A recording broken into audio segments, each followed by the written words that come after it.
Yes, we are here, we are live, we are back for WWE Survivor Series WarGames in San Diego, California. The show is about to start in 15 minutes time, either on ESPN in the United States or streaming live on Netflix internationally. Well, I say that actually, if you are in the United States, you can still watch Survivor Series via your Netflix subscription. All you got to do is that NordVPN over there. You can scan that QR. I don't know why I'm doing that. I can stretch now. I've got a new studio. You can scan that QR code, or you can, you can use our custom link. It's not too late. But appreciate everyone tuning in. It's been a while since we've done a watch along on the channel. There's been attempts to do them a couple of times, but sometimes life gets in the way.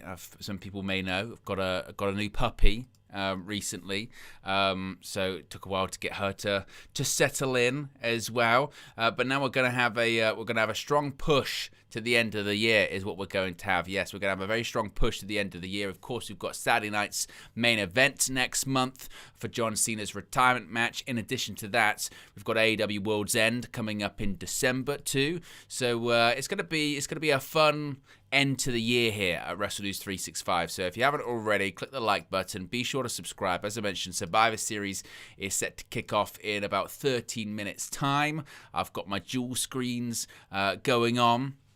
I've got obviously my Netflix in front of me, but again, because I've changed studios, I've got the big screen at the back as well, so I've got double replays. This is going to be good. This is going to be fun. I can see people already in the chat.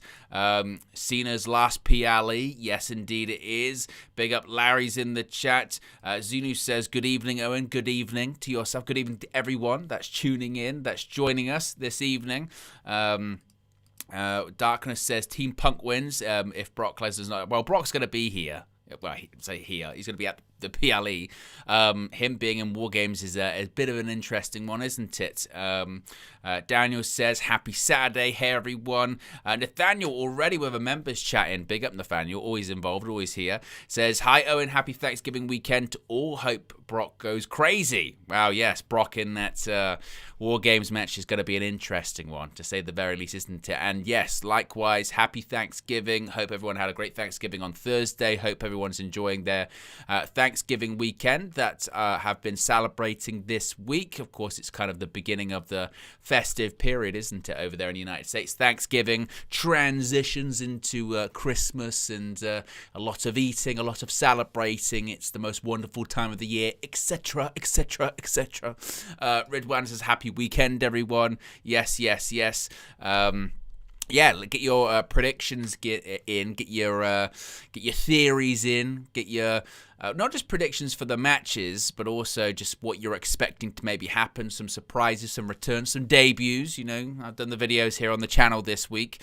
We can quickly run through the match card. I mean, there's not many matches to kind of run through because there's only 4 matches on the show, because obviously you've got 2 WarGames matches which are going to take up a lot of time. Of course, we've got the men's WarGames match, which is that all-star team on both sides, really, isn't it? CM Punk, Cody Rhodes, Roman Reigns, the Usos going up against the aforementioned Brock Lesnar, Bronson Reed, Bron Breakker, Drew McIntyre, and Logan Paul. I mentioned this in the surprises video that dropped earlier today, that since WarGames has been brought back to the main roster, obviously it was in NXT for a little period, wasn't there, when Triple H was in charge of that brand, but since WarGames has been brought back to the main roster, do you know how many times a heel team has won? Once. That's right. In 3 years, since 2022, when it was brought back, the only time a heel team, either in the men's or women's WarGames matches, has actually won is once. And that was the Bloodline back in that aforementioned 2022 WarGames match. That's it. Apart from that, it's always the babyfaces that win. I don't really see it changing this evening, to be honest. I think the babyfaces win the men's WarGames match. And I think that goes the same for the women's WarGames match as well, to be honest with you. I think the babyfaces win. I know that there have been rumors about possibly the WrestleMania 42 main event being teased coming out of the men's WarGames match. And now I think Meltzer had a report saying that Rollins versus Reigns at one point was going to be main eventing night 2 of WrestleMania next year, which I think it would have been a match that could have been scheduled. I don't think it would have been the main event, because I think the main event for next year's WrestleMania has to involve Cody, because Cody's QB1. He's got to be in the main event, right? He's the face of the company. So I don't know if I necessarily see that being a situation. But yes, I think the babyfaces win both of the WarGames matches. And then, of course, we've got the Women's World Championship match with Stephanie Vaquer and Nikki Bella. Even though I think everyone's expecting Stephanie Vaquer to retain here, I still say, that I think Nikki Bella could win this, and the internet's social media will go into a meltdown. I'm still sticking to my theory that maybe a Brie Bella twin magic, something happens there, and everyone goes crazy because, the storyline is just playing off the reality, which is Nikki Bella is nowhere near the current generation of talent in the women's division in WWE. Like, it's not. But I think we're at the point now, like when Triple H first took over, there was the whole, those silly booking decisions, they won't happen anymore. Those silly booking decisions that happened under Vince, they're not going to happen under Triple H's creative control of WWE. WWE's moved past that. Well, they kind of did for a couple of years, but they're back now, aren't they? Because 2025 has been littered with questionable booking decisions and, frankly, quite bad creative from WWE. My goodness me, the segment with Dirty Dominik Mysterio this past Monday on Raw, where John Cena's not going to be here, and then they had a little person come out, and then Dominik Mysterio beat up the little person.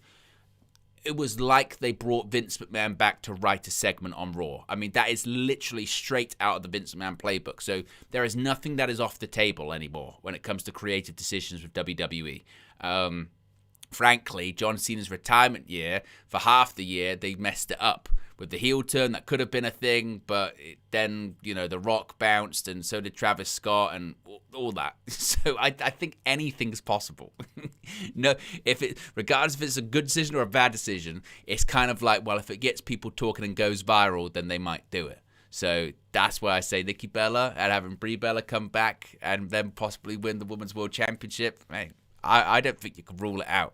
And then, of course, also, we've got John Cena's final PLE match. He's retiring next month, Saturday night's main event in Washington, D.C., Capital One Arena. He's defending the Intercontinental Championship against Dirty Dominik Mysterio this evening. I mentioned this in my surprises video as well, that I don't know how I feel about this. I am a bit of the mindset that because John Cena had so limited dates left, I feel like having 2 matches with Dominik Mysterio, one at the TD Garden in Boston where he won the IC title, and then having the rematch at Survivor Series is a bit of a waste. You could have had a different opponent. But I think it's all about putting Dom over and getting Dom into the biggest spotlight possible, which is why I think he probably wins this evening. And again, I don't know how I massively feel about Cena losing his last 2 matches, because he's going to lose his retirement match. That's how it works. So I don't know, but they're kind of all in on Dom. If you watch the Countdown show, I was just watching it before I went live. I mean, the way they're talking about him and sort of hyping him up, you would think he's going to be one of the next, faces of the company. And I suppose, look, he's a champion. He's the world champion, or the main guy in AAA, which they acquired earlier this year, and they've got big plans for him. So, and Cena's about putting people over on the way out, I suppose. That's why his retirement show is going to be sort of WWE main roster talent versus NXT talent. So I think Dom wins. Which once again leads me going back to why I think the babyfaces win the WarGames match, because I think that's quite a downer. I know that it's like, wow, it's in San Diego, that's Dom's hometown, who get cheered. Yeah, a bit, but yes, Cena's penultimate match, Cena's going to be the favourite there. Even though it's in Dom's hometown, I don't think it really matters that much. So with the downer that comes with that, I think you kind of have to probably end on a high, which is probably the babyfaces winning. So I think that's the direction that these matches are going in. And again, that's it. There's only 4 matches have been advertised for the show. I've done my very best to try and avoid spoilers today. I know that I saw even like an hour ago, the running order came out and people backstage and all that was coming out. I think when it comes to these big stadium shows, it becomes more and more difficult, doesn't it, to prevent leaks from coming out. That's why the prevailing theory is that at the Rumble in January in Saudi, that we're probably not going to get many surprises because it's just going to be too difficult to keep them a secret effectively. So we'll see how indeed that one plays out. But yes, if you haven't already, click the like button. I'll make sure actually I've got all my my stuff set up here. We're at 25 likes. We've already got over nearly 50 people watching, which is fantastic. So if you haven't already, click the like button and be sure to subscribe. What people are saying here in the chat. See, you know what is so frustrating is YouTube recently has taken everyone's names away and they've put their handles in. So they've put their apps in, which for some people, there's no difference between their name and their handle. So it doesn't matter. But for a lot of people, their name is actually totally different to their handle. So it's really difficult to figure out who's who. So apologies if you're like a regular and I don't know it's you, because for some reason, YouTube doesn't want me to know who you are. Nathaniel says, I want Cena to win and then Ray to challenge him backstage tonight. Well, look, I did see a sort of a fan theory, which I didn't think was the worst in the world. I don't think it will happen.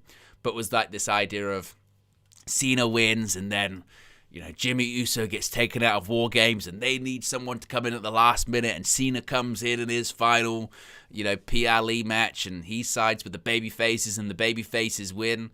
Now, well, maybe Cena loses the IC title, right? And they're like, Cena can't lose his final PLE match, so he somehow gets involved in the WarGames match, and that's how they end on a high with him still dropping the Intercontinental title, and maybe he pins Brock, and he gets his win back against Brock, because a lot of people did say, like, that whole what was the point? That whole WrestlePalooza match, like, genuinely, what was the point of that? They had the match at WrestlePalooza, Cena got squashed by Brock really quickly, and then just nothing happened about it. I guess playing the hits, right? That's what this sort of second half of Cena's retirement year has been playing the hits, paying tribute to people that he's worked with in the past that he can't work with at the moment, whether it be Edge or Jericho or anyone like that. Okay, cool. I maybe that's what they did with that one, but it just didn't work really. That WrestlePalooza match at all. It was just complete waste, wasn't it? It was just complete waste. I think it was just, like sometimes when it does feel like, well, they were on ESPN, for the first time, they wanted a big match. They were doing the whole head-to-head with AEW thing that day as well, so they want to crush the opposition, which is nothing wrong with that. So they went, let's do Cena Brock.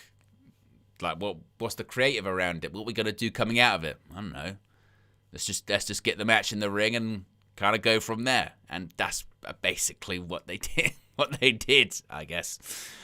Big up Floki says, big up Owen on the late shift and an early start. The next sort of 24 hours, I'm not gonna lie, Floki, are pretty brutal. They are. It's always the way. For some reason during my YouTube career, if you want to call it that, there is this incredible knack for United games and WWE, well, just wrestling pay-per-views to be at the most inconvenient times. So occasionally you might get a situation whereby something's on like a Sunday and United play on the Saturday and you go, brilliant. But it's most of the time it's like the pay-per-view is always the night before a game. And then for whatever reason we start early the next day and you go, oh my God. And tomorrow it's like uncharacteristically early for Manchester United. It's 12 o'clock on a Sunday. They don't happen. they don't happen. And, oh, God. So tomorrow's going to be quite brutal. I'm very much anticipating getting maybe 3 or 4 hours sleep. And I start 2 hours before kickoff. So I'm live at 10 tomorrow, which usually means I'm going to have to be up at like 8. This probably goes to like 3, 4-ish. It's a rough one. It's like back in the day, isn't it, when you go out and you know you've got to go into work early the next day. You know it's not a good idea, but you just do it. Love of the game. All right, we're getting Then, Now, and Forever. See Bianca Belair in there. We still haven't seen her, have we? With her finger injury. Last time she wrestled was WrestleMania, and if you've seen her finger is still like proper. That is a legitimate dilemma I've had covering an AEW pay-per-view for a United game, because the good thing with tonight with WWE is it'll probably go to like 3, 4. I know that's going to be the time. With AEW, it could easily go to like 6 or 7 o'clock in the morning. And then I'll be like, well, it could be brutal. Nathaniel says, I've got to watch this tonight, then I have to drive to New York tomorrow morning before the Man United game. Got to put the shift in, haven't you? We're all doing it, so cheers.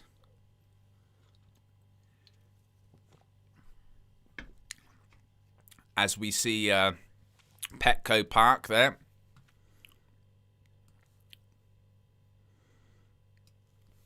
Nothing like having Superstar Arrivals sponsored. Oh my God.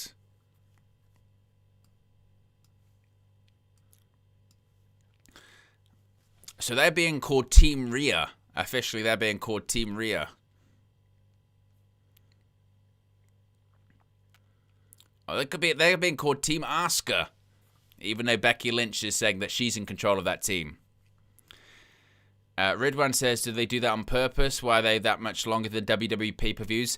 They do have a big thing about, I know Tony Khan has spoken about it, but he really wants to give value for money, he says, to the people that pay, which is fair. But then there's also the balance. Hey, well, I tell you what, bit of a reaction there for Dirty Dom. Bit of a reaction for Dirty Dom in San Diego.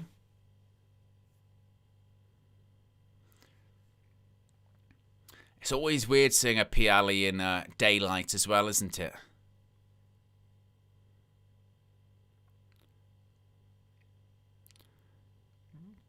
Well, the double cage is lowering. So we're going to be getting a WarGames match to open the show. It will likely be the women. I think it always has been. Again, the WarGame, the Survivor Series PLE has effectively been sort of the same for like the last 3 or 4 years. So we have, you guessed it, our first video package of the evening. Big up King of the Indies in the chat.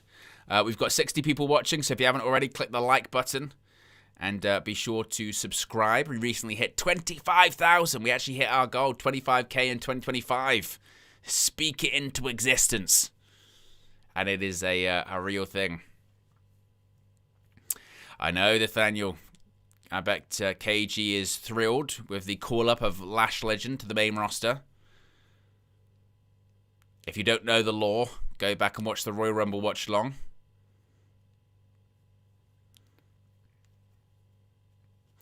I don't know, do you guys do this as well? I do this quite a lot with whenever a PLE comes up, so for instance, this one, Survivor Series, I go, wow, it's a year ago since the last Survivor Series. Let me go back and see what last year's Survivor Series was. And last year's was the whole, like, Punk teaming up with the original Bloodline. It's OG Bloodline versus New Bloodline. And I was like, that was a year ago. Good grief. Good grief. How quickly a year goes by, and it was Bronson Reed diving off the top of the cage and shattering his ankle, wasn't it? So I wonder if they'll tease. I wonder if they'll tease that again this evening. If he'll do that, I'm not sure. Thomas says, "Hey Owen, I'm an Arsenal fan, but I'm here for the support nevertheless. Hey, the football allegiances are put to the side over here. Don't worry, this is a safe space. Well, maybe not safe, but it's a football-free zone as much as we can, which has been needed, to be honest, when it comes to Man United the last couple of years."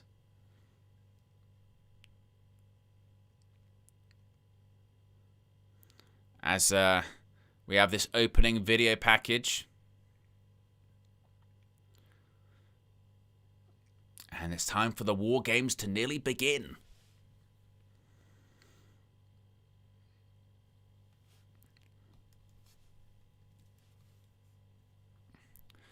Well, I tell you what, I bet that sucks for the people that have got those seats behind the dugout, because that pyro's gone off and they can't see now. There's just a big load of smoke they won't be able to see.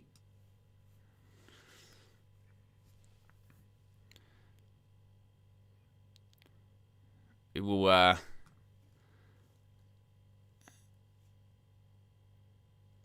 as the pyro has gone off. Big up Jason with the first super chat of the evening. Big up, much appreciated. Really does mean a lot. Goes a long way on a small channel like this. Says, Owen, would you bring back the elimination match for Survivor Series? Yes. Yes, I would. I mentioned this on the SmackDown preview for Friday. I'm a big fan of this traditional Survivor Series elimination matches if done correctly. If they're done correctly, you can have some brilliant storytelling in there. You know, what examples can you give? 2003, Team Bischoff versus Team Austin. Love that. 2015, Team Authority versus Team Cena when Sting made his debut. Love that. There's a bunch of great traditional Survivor Series matches. Of course, we are getting the rules for War Games.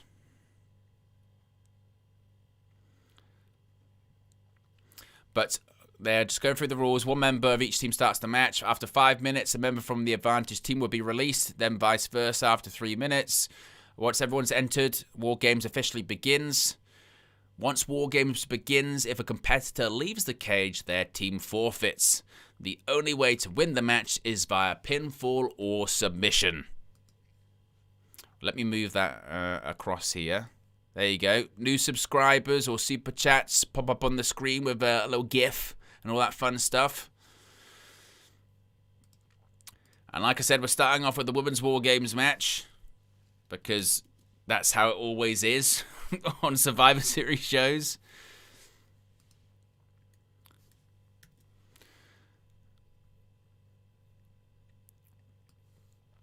And there is Charlotte Flair.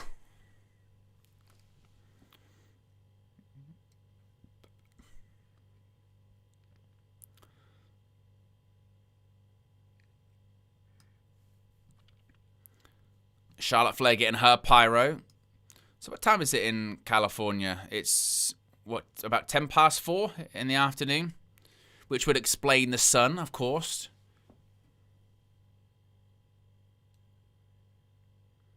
Also, as well, I mean, I've never had the pleasure of going to San Diego.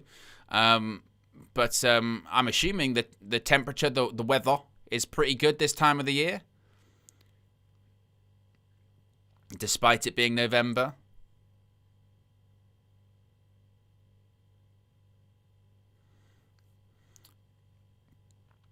Oh, that's awesome. Charlotte Flair's gear was designed by a young child that is suffering with a rare form of brain cancer.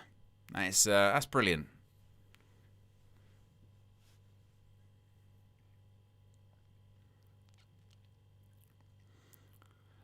So they're not going to have the shark cages. They're just going to go in.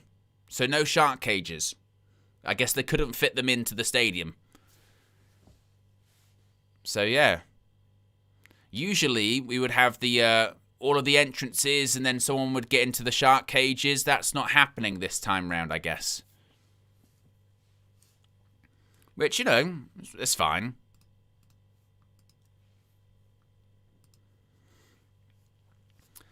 A lot of people saying they think a heel turn's coming this evening, but for who? For who is the question.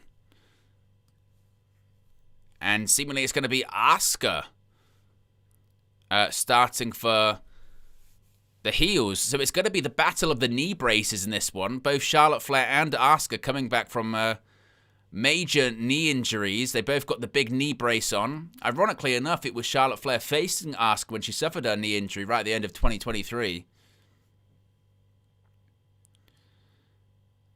But there is Auntie Asuka.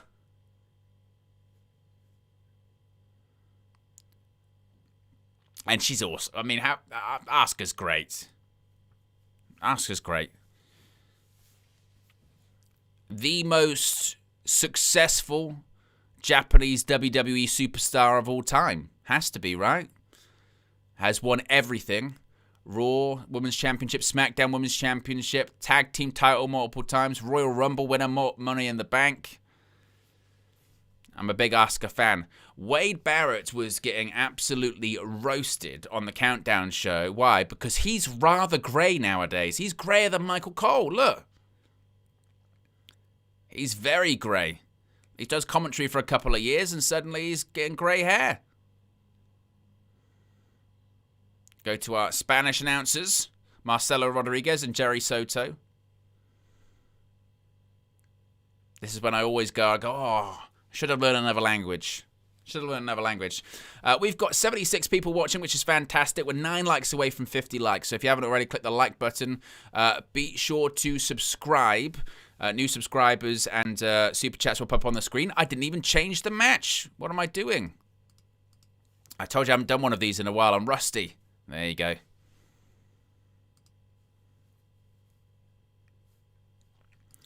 So you know exactly what match is going on and when. Michael Cole just confirming no shark cages this evening.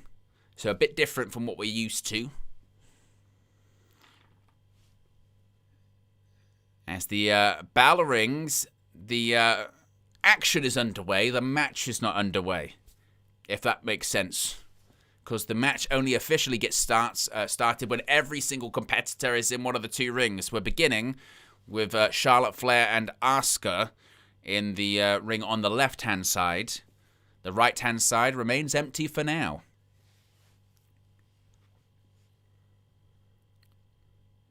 Oh, Asuka goes for a kick, ducked, a chop, ducked. Oh, spinning back fist was blocked. So we've got the countdown officially being on. That sort of 4 minutes and 21 seconds. And then we're going to have someone from Charlotte Flair's team enter the match. They have the advantage. She won it on SmackDown last night.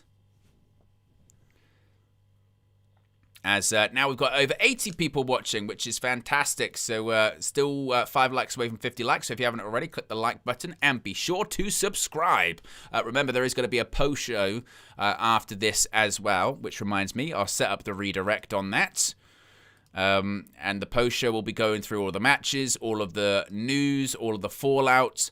But we also have screen grabs from the show. So if you can't watch it, you can see little bits and pieces of what happened during it as well. I must say, I love different. You know what I mean? I love different, and having Survivor Series and having WarGames in this baseball stadium with this baseball stadium aesthetic, I think is actually really interesting. It's different's good. We see the same stuff over and over and over again in pro wrestling, particularly if you're a long-time fan like myself. And what's Charlotte Flair? She was doing the sort of, look at that kip up as well, by the Queen. King of the Indies says, LOL Owen, I literally got flashbacks to not paying attention in Spanish class in high school. I said, damn, and then the teacher called out my, then called out my teacher's name. I didn't do Spanish, I did French and German. And look at these kicks by Asuka to the head. What's that, Kawada kicks? By the Empress of Tomorrow. Oh, look at that kick. Right back down across the shoulder blades of the Queen. And they're in that sort of middle section between the 2 rings, which is we wait for the cliche. They always do it, like they say, the apron's the hardest part of the ring. They do this bit where they go, look, there's the steel plate, diamond plate reinforces. It's even harder. Oh, what a knee to the face by Asuka.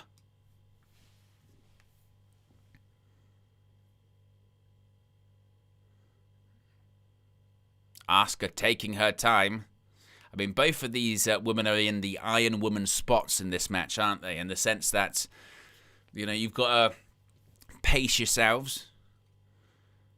I mean, these WarGames matches tend to go on for, what, about 45 minutes, 50 minutes? They go on for quite some time, don't they?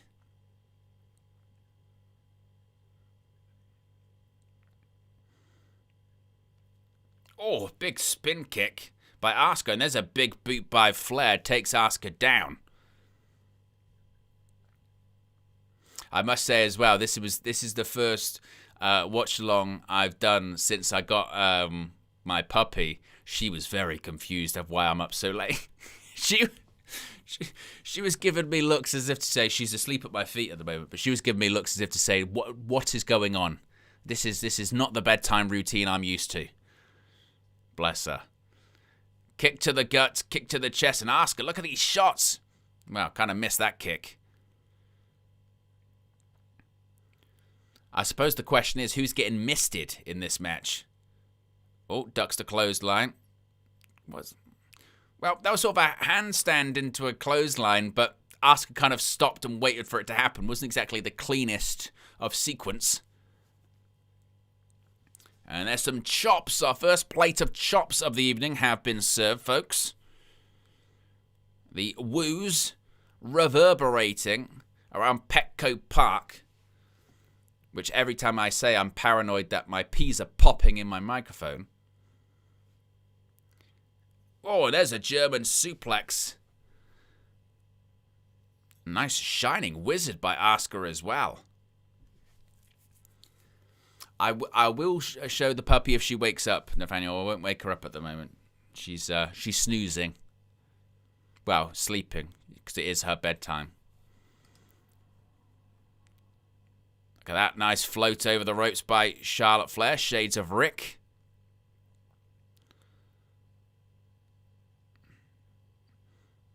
Oh, here we go. 17 seconds. 15.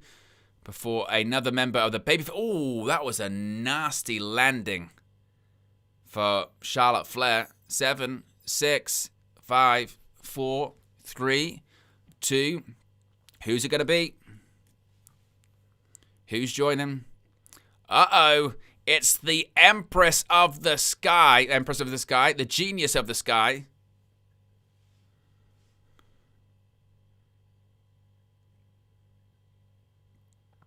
Oh, she's got a trash can lid. I wonder what that was. It looked like a giant Mento.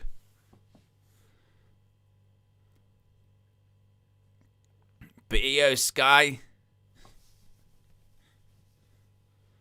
is on her way to the ring. The question is, are we going to get the big Io Sky dive off the top of the cage? We get it every year. Usually she's in some form of like a trash can. I mean, she's got the lid. She's just missing the trash can. And she's even got her name on it.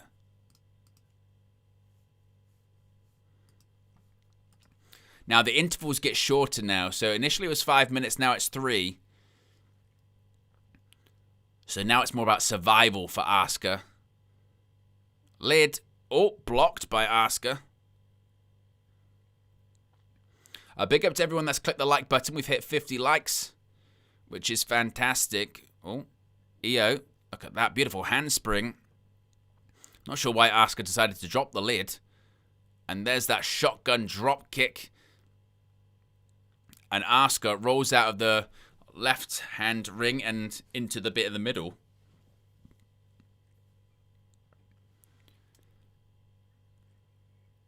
Oh, and Io Sky hung up on the top rope there by Asuka. I tell you what, when it comes to the women's division, the women's division is very stacked. Oh, look. Oh, she slipped. She slipped. Io Sky, she went to springboard from one ring to the other, and she kind of hesitated and she slipped.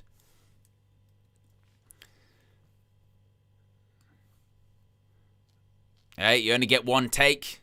This is the beauty of being live. Oh, wow. Look at that bullet train with the aid of that trash can lid and just wraps it around Asuka's face.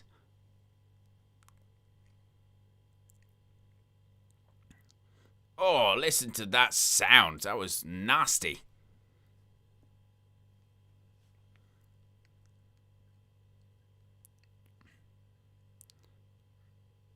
And the difficult thing is as well, if you're thrown sort of into the sort of cage, there's not a lot of room to go. So if you fall off the top rope, similar to how Charlotte did earlier on, you can have a really nasty landing.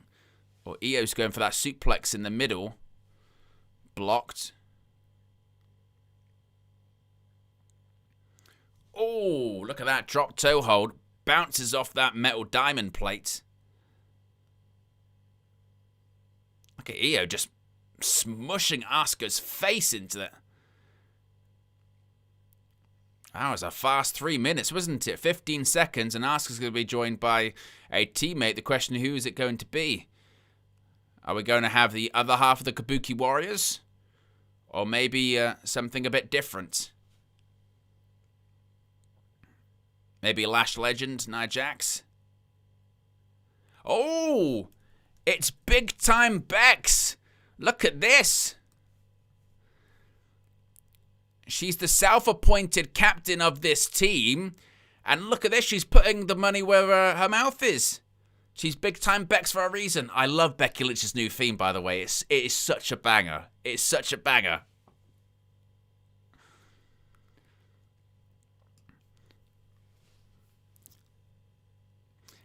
I tell you what as well, I don't know if people have, surely I think people must have noticed this. Becky Lynch's new gimmick is that basically she talks like Donald Trump. So she's like basically giving everyone nicknames. Like in the interview with Michael Cole, she calls him like misleading Michael or misinformation Michael. She said that like she didn't lose to Maxine Dupree. So she's doing that whole thing.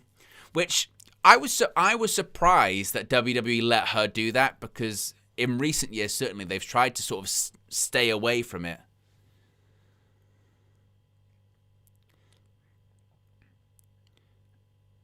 Becky Lynch with the kendo stick. Oof. Charlotte's just taken the kendo stick away from Becky Lynch. We're nearly at 100 people watching live at the moment, which is fantastic, guys. If you haven't already, click the like button. Let's see if we can get close to 100 likes. Would be amazing. And if you haven't already, be sure to subscribe. And Becky Lynch is trying to get she was trying to get a pinky promise handshake going with the Queen. Didn't really work out there.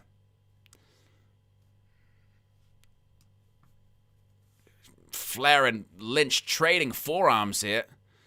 Of course, it was at Survivor Series and in the build-up to Survivor Series 4 years ago, wasn't it? You remember that episode of SmackDown?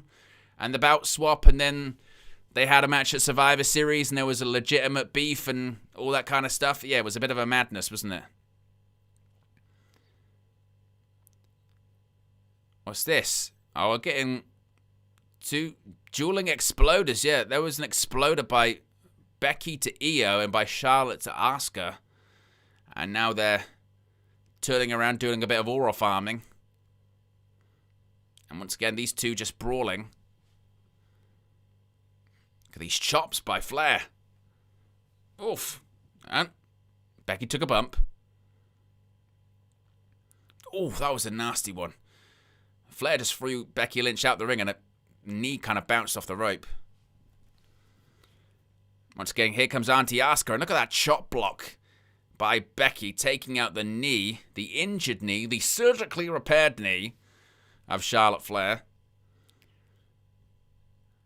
That knee brace is for support, but it might as well be a big bullseye in a match like this. Charlotte's got half-heartedly took a bump into the cage there.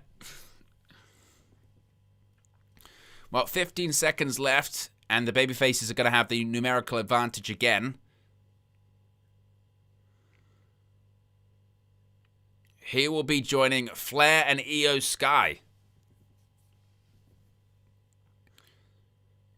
It's Alexa Bliss. It is Charlotte Flair's tag team partner, former women's tag team championship partner. Of course, Charlotte Flair has actually been women's tag team champion with Asuka, who is, of course, her competitor in this match. Here comes Bliss. Look at that shoulder tackle by Alexa Bliss. Oh. There's a reverse elbow by Bliss. Oh, ducks the kick. And look at that. She just grabbed Asuka by the jaw. Well, I thought she was going for Sister Abigail for a second. So the babyfaces still have the numerical advantage. Oh, Asuka got Io's trash can lid. And she got a pair of boots to it, kind of ricocheting into her face. Ridwan says, I miss her old theme song. I mean, I think you could say that for a lot of people.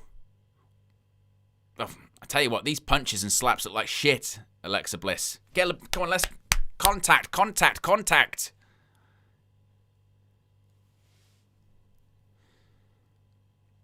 I sound like Bret Hart, don't I? Sheamus and his bad punches. There you go, a bit of... a double team by Flair and Bliss. Oh, look at that. A dragon screw and turned Asuka inside out.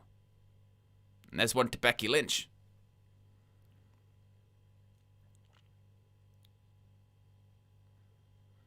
Look at that. Dueling natural selection. Bliss to Lynch. Flair to Asuka. And the former Women's Tag Team Champions on a roll, as Michael Cole would say. This dueling punches in the corner.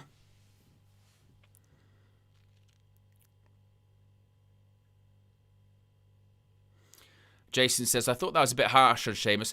It's something I've never noticed. I've never watched a Sheamus match and gone, oh, the guy can't throw a punch. There's far worse punches in WWE, frankly, and in pro wrestling. So, yeah. I have a bit of a theory with Bret anyway, that he knows at this stage in life, he is so look at Becky's he knows he is so bulletproof and WWE wouldn't cut off his Legends contract. So he just says, I'll just say what I want and you'll keep bringing me back. And they do. And I kind of rate it, to be fair. Like, he doesn't kiss ass. All right, 3, 2, 1. Who's going to level it up for the heels? All right, it's the Pirate Princess. I'm glad that she's able to use her old theme.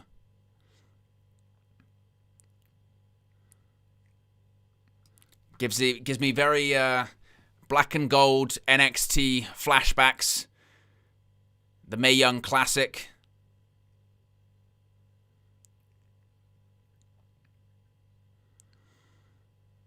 I mean, Kyrie, you're not exactly running to the ring, are you? You're struggling to get her belt off and all of her chains and her gimmicks. Well, she's got a chain. She's got a green chain.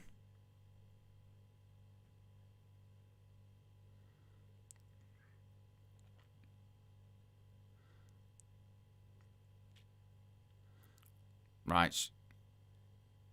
Oh, and she just hit Alexa Bliss and Flair with a chain, and then she dropped it. So that was a good use of the weapon. What was the point of bringing it in? you pick it back up. Right, good. Kyrie, my goodness. Run to the ring. This is my weapon. Right, I've used it once.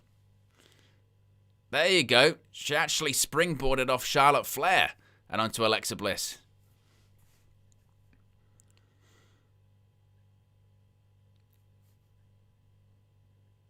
And over in the other corner, Io Sky's with Asuka.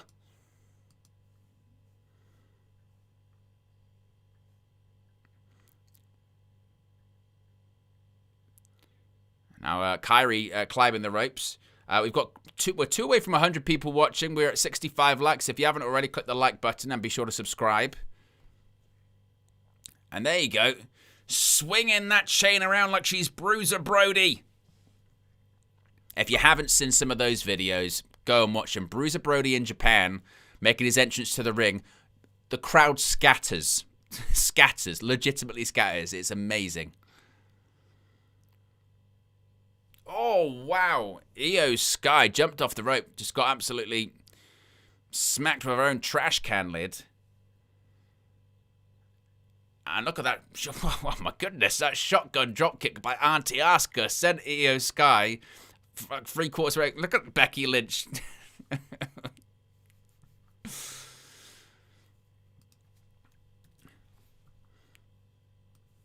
And now the heels in control. Now Becky Lynch has got Kairi's chain. It was like that, King of the Indies, when you press the wrong button. Or, you know, like on SmackDown vs. Raw, where you could only use the weapon like 4 times or 5 times, then it would drop it by itself. Look at this, they're all tied up in the ring. Oof. And a pair of boots from the Kabuki Warriors. And now the heels are in control. Wow, the baby faces, you need some help. So who's it going to be? I mean, it's kind of set up. It's kind of set up for a Ria Ripley, isn't it? What do you mean the heels are in total control and it looks like they're completely dominant? How can they be taken down by one person? That one person would have to be sort of the strongest person on the team, wouldn't they? It's all set up for a Ria Ripley entrance. 5, 4, 3, 2, 1. Oh no, it was AJ Lee! I was wrong! AJ Lee for our first match since WrestlePalooza. No skipping now. She's marching to the ring. Well, Becky Lynch, she's holding the cage door closed.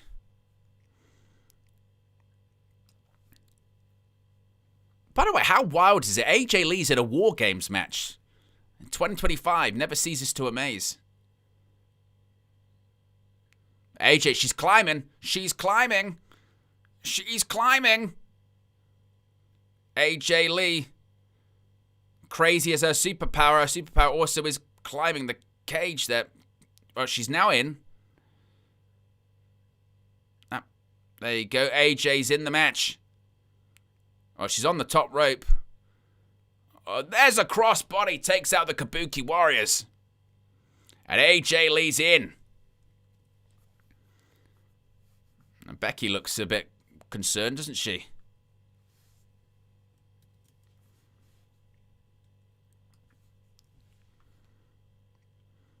Becky. Oh, no, she's trying to run away. She's trying to run away. AJ now bouncing Becky off that top turnbuckle. Just going to bounce her off the other one. There you go. And now AJ's going to start skipping around the ring.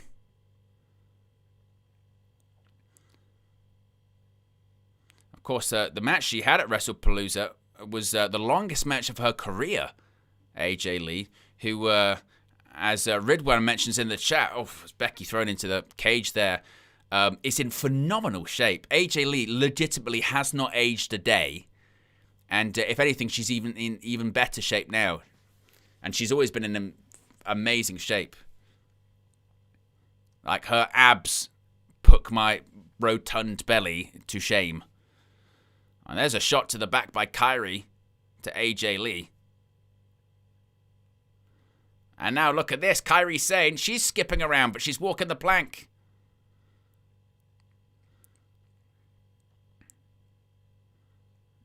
Irish whip, AJ Lee into the ropes. Oh, look at that. Big reverse elbow, shade of Bray Wyatt. And there's a drop kick. Uh-oh.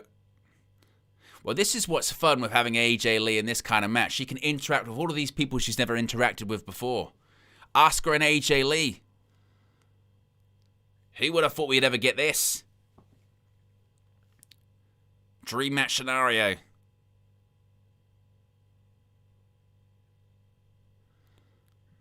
Oh, and Becky Lynch attacking from behind.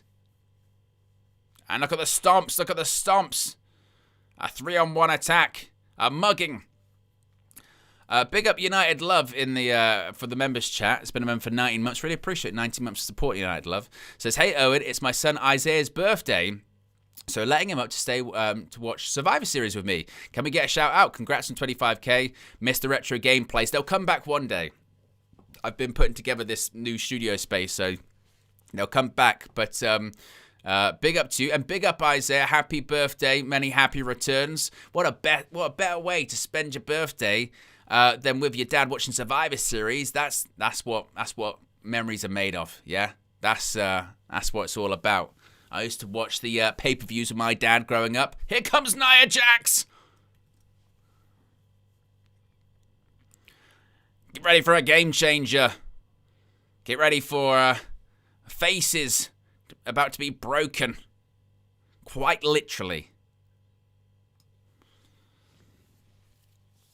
But yes, big up United Love and big up Isaiah. Rahul says, how is your dog doing? Oh, and she's good. She's good. She's settling in. She can be a little terror. My hands are still sort of covered in marks of when she nips, as is always the case with puppies. But we can we're going on walks now, which is fun. Which is I tell you what, in terms of like being healthy and getting exercise in every day, yeah, having a dog is such a cheat code. Like honestly, it is such a cheat code, because you're always out for at least once or twice a day on a walk. Get your steps in, close your rings on your watch.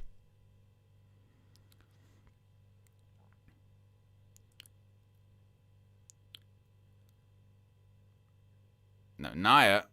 Oh, she threw Io into the cage, and Io's Sky is now climbing.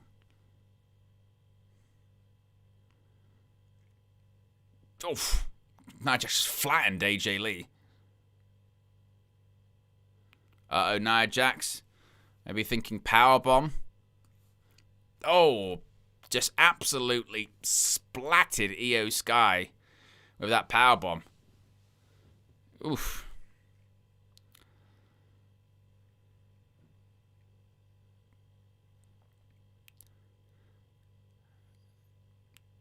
And remember, Lash Legend still to come into this one as well.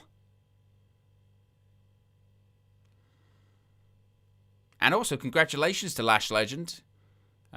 She and Trick Williams got engaged over Thanksgiving.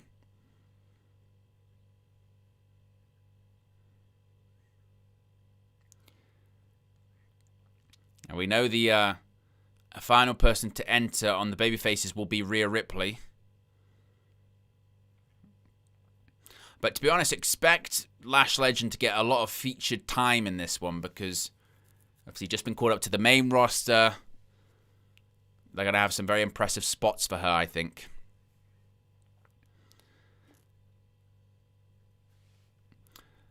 Big up to everyone that's tuned in. We're over 100 people watching, which is amazing. We're at 69 likes. Better change that quickly, as we're 15 seconds away from Rhea Ripley entering into WarGames.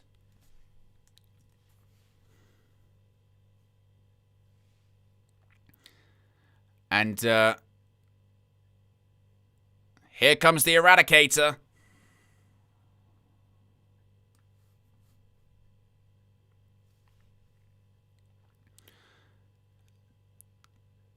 And here she is, the Eradicator. She looks very Art the Clownish, doesn't she?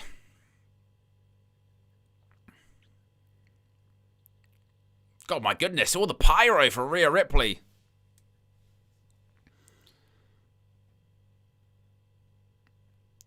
Yeah, she's very Art the Clown. The WWE have got a Terrifier collaboration where they've got Rhea Ripley and Art the Clown merchandise.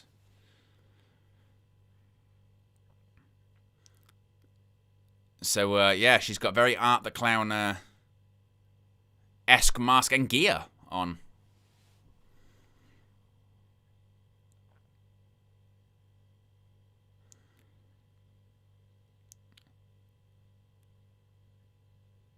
She's got, well, she's got the trash cans, and, well, she just threw that trash can at Nia Jax. She's got the trash can that matches Io's lid. So, she's brought Io's trash can with her, so yeah. King of the Indie says, Owen, do you find clowns scary? No, not really, actually. I mean, I'm scared of a lot of shit. But clowns never really freaked me out. I mean, I think they can be creepy in the sense of, like, I think it's more the person, though. You know what I mean? I think it's the person in the clown makeup that makes it creepy, as opposed to just a clown. So I think it's more people can be creepy, maybe. But yeah, they've never freaked me out, and I could never. If there was I never really had a clown at a party rather.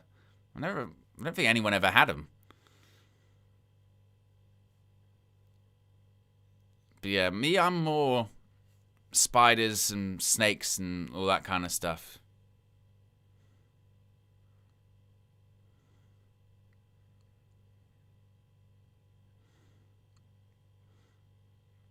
I mean, it's not only just the mask, it's the eye makeup, it's the contacts, isn't it? That brings the whole package together.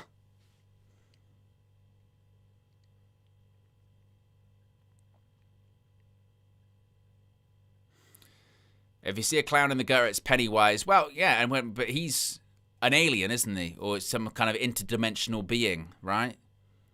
So even that's not really a clown, is it? It's more scared of an alien. What are they planning here? Io. Oh, is she? Look. Gosh, she's running. How?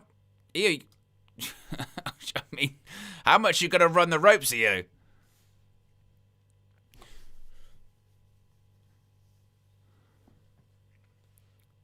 Oh my God. Rhea Ripley and Io Sky were celebrating, and Io jumped on Rhea Ripley, and Nia Jax just literally ran her over. Bloody hell.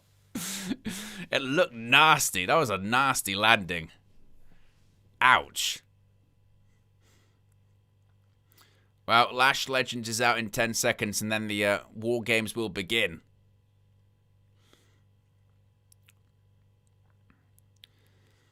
Two, one.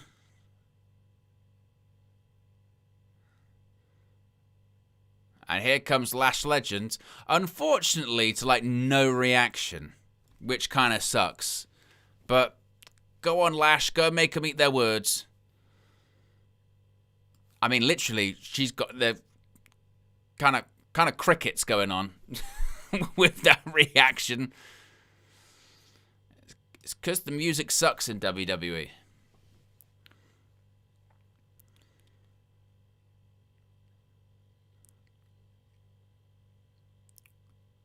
But Lash Legend is a absolute specimen. If you haven't seen her work before, you are about to be blown away.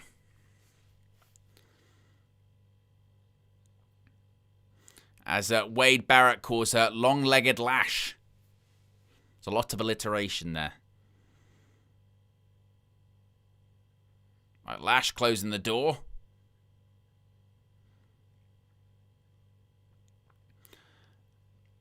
And now let the War Games begin. Match officially underway. First team to get a pinfall or submission wins the game. Referee Jessica Carr is in the ring. Oh, wow.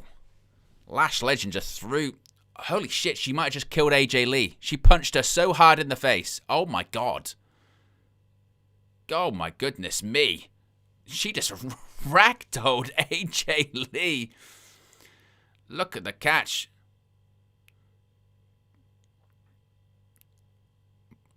And what she... Oh, my goodness me. It's like a version of a Cobra Clutch. And just ragdoll. Oh, my goodness me. Alexa Bliss just threw her into the trash can. Couple of nasty landings for a few of the people that Lash was ragdolling. Bliss and AJ Lee took some nasty bumps there.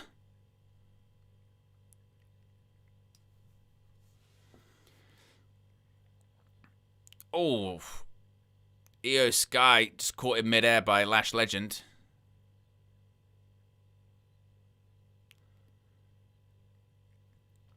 Uh-oh, here's Ria Ripley. And look at that, Ria Ripley doing the Art the Clown wave.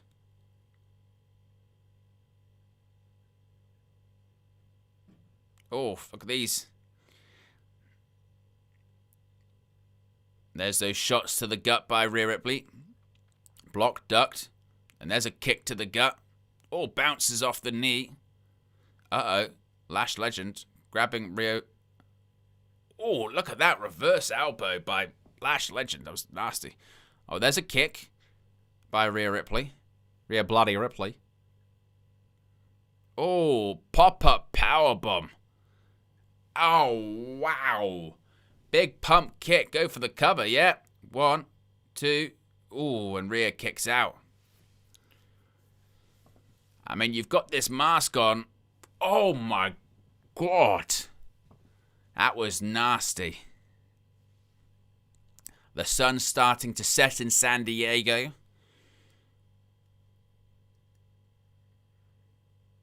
Oh, I hate when crowds do this. Yeah, okay, Lash Legend and Trick Williams, right, they're engaged. But you don't have to chant Trick's name. It's about Lash Legend. They used to do it all the time with AJ Lee. They started chanting CM Punk and all that kind of stuff. It's not about who they're married to or anything like that. They're doing their own work in the ring. If you're going to chant a name, chant theirs.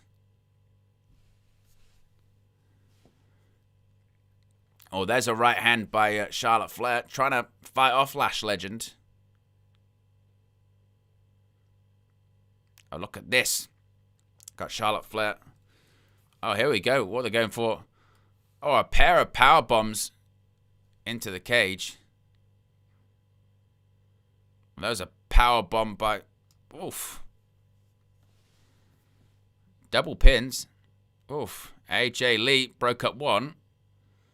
Bit of a mess. Why didn't you carry on with the count on Charlotte Flair?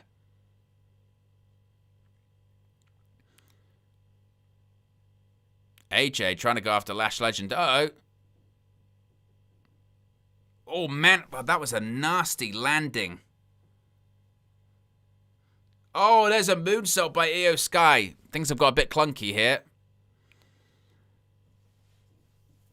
Lash Legend broke up that one. This is sometimes the danger. When you've got 10 people in one match, it can very quickly become a bit of a cluster, can't it? And, you know, you've got to get your timing right. You have to make sure you can operate in tight spaces.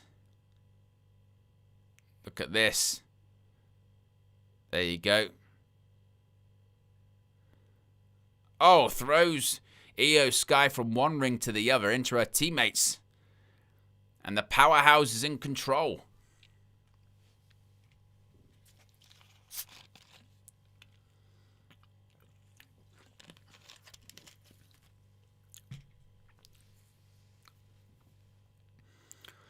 Oh, Kyrie's got her chain back.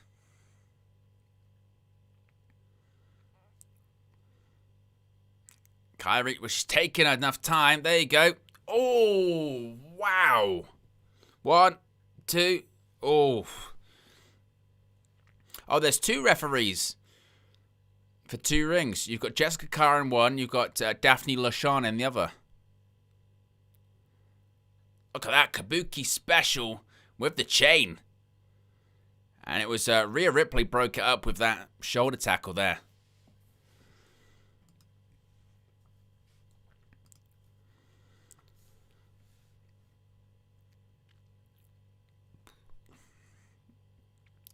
Ripley, she's surrounded. Oh, look at that headbutt by Nia Jax. Oh, it's Charlotte. Oh! Charlotte went to saved Ripley and Asuka missed Legend. I mean, they kind of hesitated for a while to do that spot.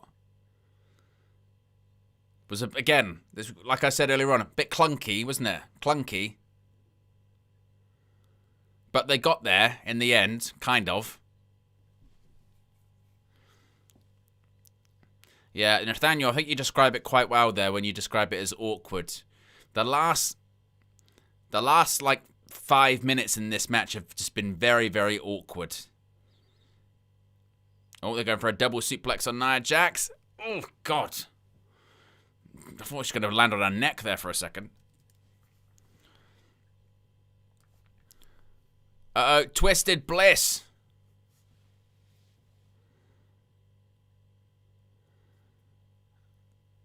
AJ Lee's got the trash can. Oh, no. But AJ says, I can't reach. Oh, she's handing it. There you go. Io Sky's got it. She's got the trash can. Io, what are you going to do? Here we go again. Oh, here we go. She's going to do the crazy spot. Oh, my God.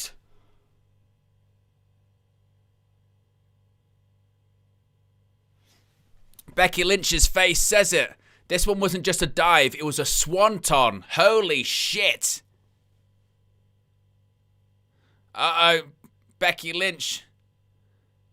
Oh, she was going for Sister Abigail, Alexa Bliss, and Becky's trying to run away. Oh, is she going to leave? Remember, if she leaves, you surrender. You forfeit.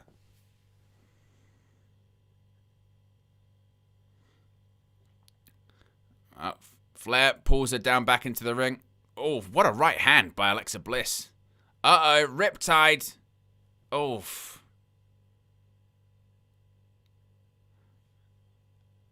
Black Widow.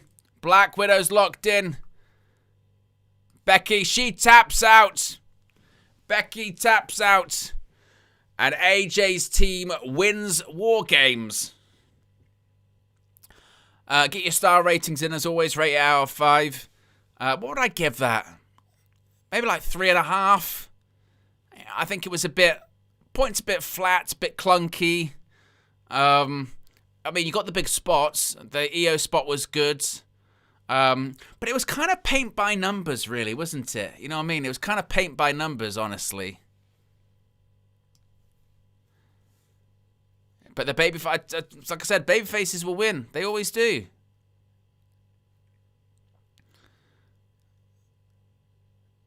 I mean, maybe we're going to be getting at some point Lash Legend and Nia Jax versus the Kabukis for the tag titles, I guess. Ridwan says 3 out of 5. Chris gives it a 3. Nathaniel 3.5. King of the Indies 3.5. Slick gives it a 3. Thomas a 3. Jason 3. Nothing special. Yeah, it was just... Again, it was kind of paint by numbers, wasn't it, I suppose? I mean, to be honest, I'm not really sure what the story was that was really being told. I mean, Becky will do the thing about, you know, I never lost, I didn't tap out, this, that, and the other. But for a WarGames match, I kind of expect a bit more. And look, Io does her big spot with the trash can, cool. But it's kind of like, all right, cool.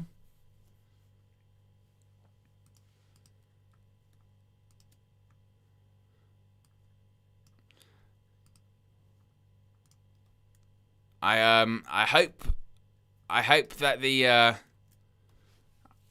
men's WarGames match offers a little bit more. Frankly, it's a bit flat, that one. Crowd was into it in the sense of, you know, they're open to they like the opening of the show, but it's just a bit like, yeah, Jason, it's a bit yeah. 3 gives it a 3 as well. I think a 3 is fair. I don't think you can, you know, fault work ethic. Oh, here we go. Right, now we're talking, folks. Now we're talking. Coming up next, the Intercontinental Championship is on the line. It is John Cena defending his Intercontinental Championship against the former champion, Dirty Dominik Mysterio. Now, again, I've gone with I think Dom's gonna win, but I hope he doesn't. But to be fair, sort of since he turned babyface against Cena at SummerSlam, he's been having incredible matches.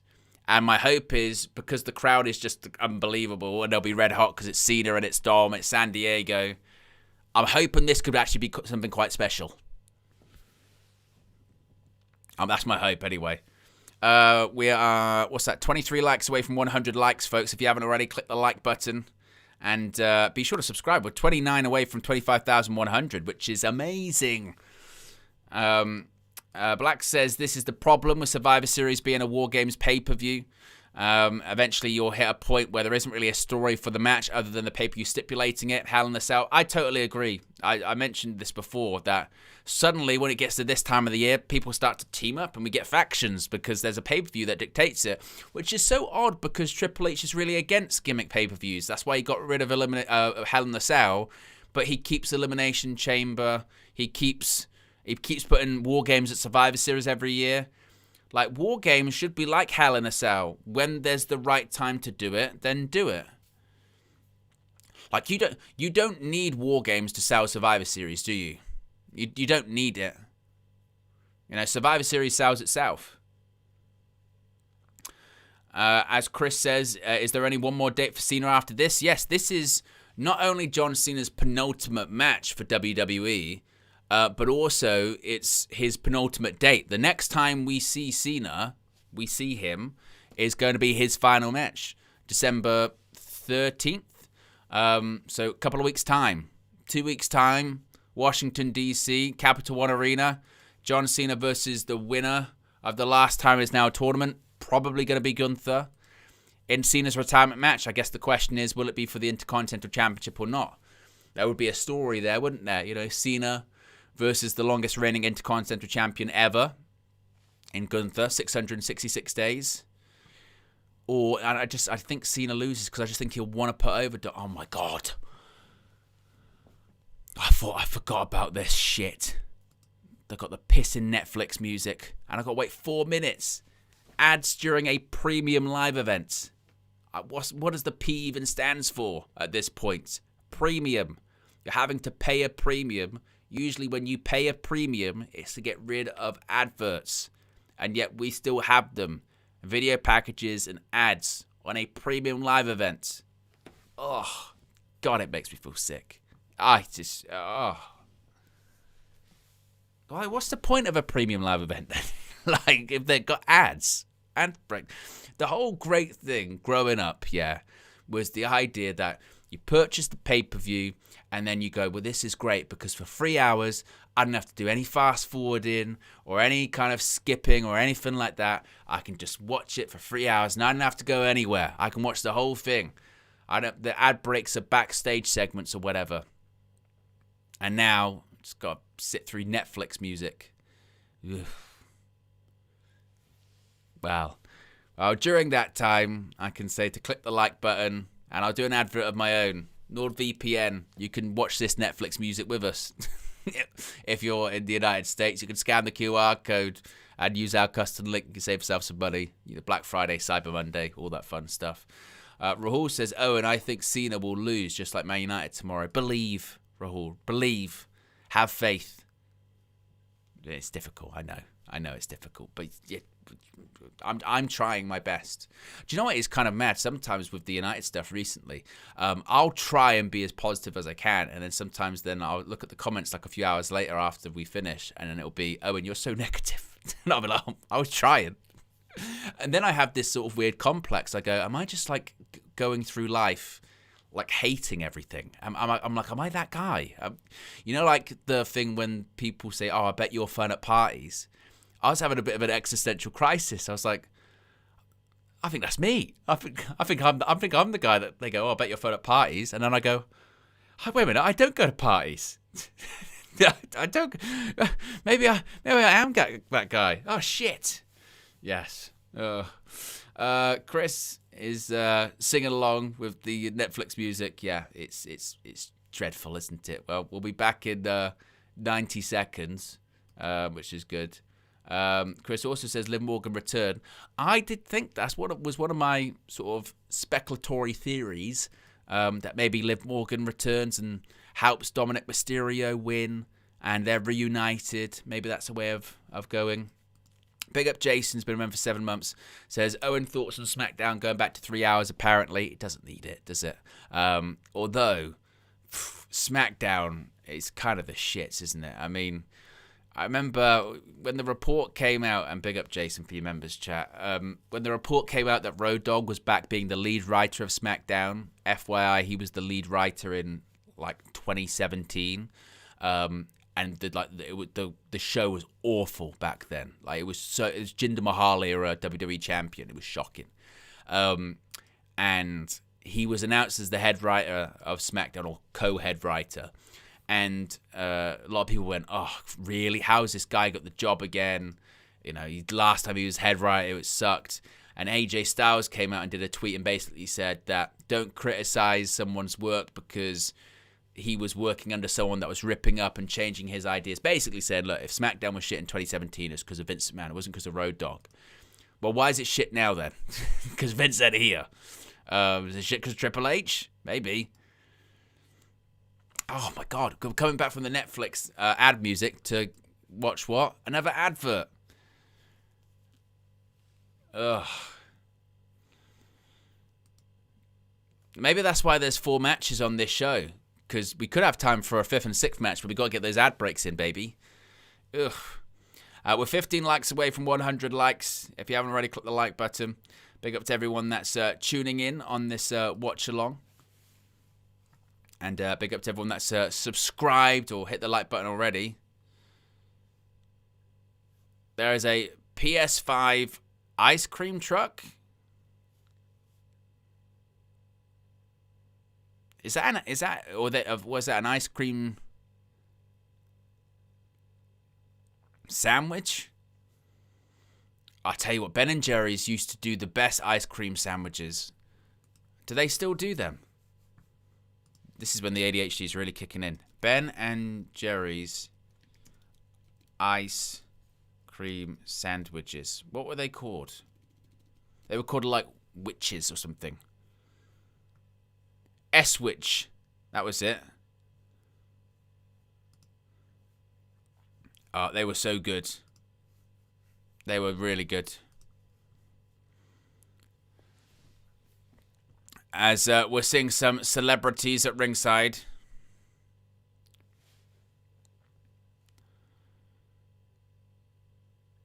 Oh, someone even did a song about Dom.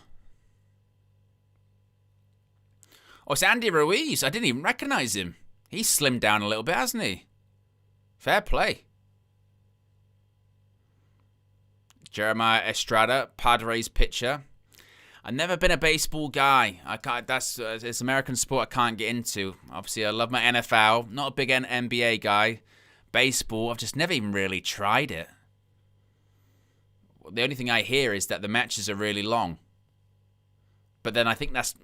Am I right in saying they've tried to change that? What a shot that is. Look at that. Seeing the bay in the background.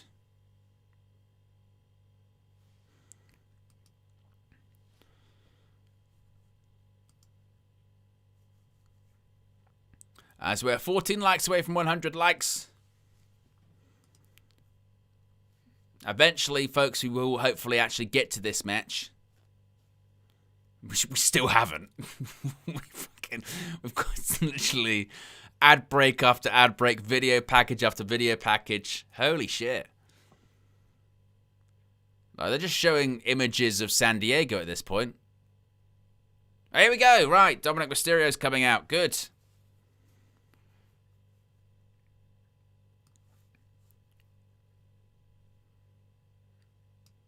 Look at that. What an entrance that is. A Dirty Dom in a mask.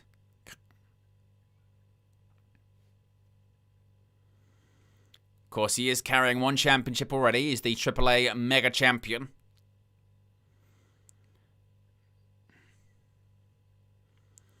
I was thinking, oh, look, there is the Judgment Day. Raquel Rodriguez and Roxanne Perez. That makes me think even more, maybe, that Liv could be returning. Yes, I was thinking, when Dominik Mysterio was involved in the custody of Dominik ladder match at SummerSlam in 2005, John Cena was defending the WWE Championship on that show against Chris Jericho, right? I think it was that one anyway, wasn't it?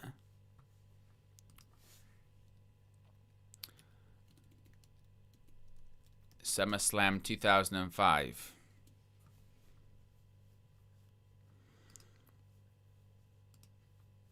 Yeah, Cena defeated Jericho. And that was the whole custody of Dominik. So Cena was already WWE Champion when that happened. When Dom was a kid with his blonde hair and his PSP. I tell you what, I'm loving the look of Petco Park even more now that the sun's gone down. There's some beautiful shots.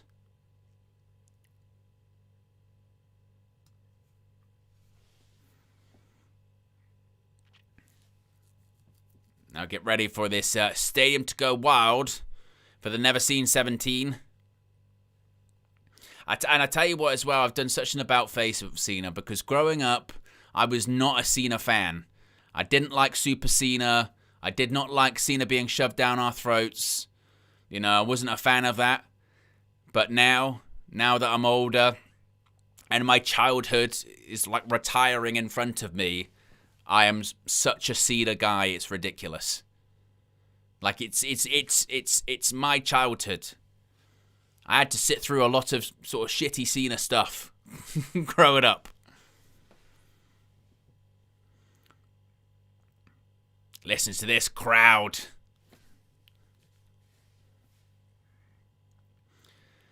Cena's penultimate match.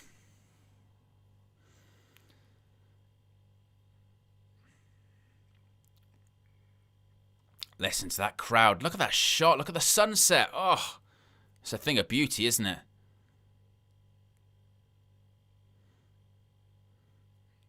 Chants of Cena. Hey, you wouldn't have got that a decade ago.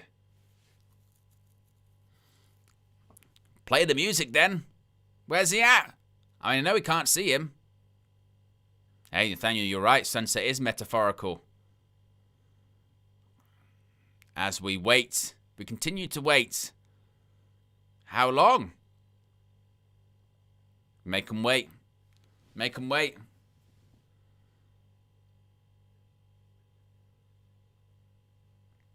Look, listen. Listen to the rumble. Yes. Oh, the reaction. The reaction.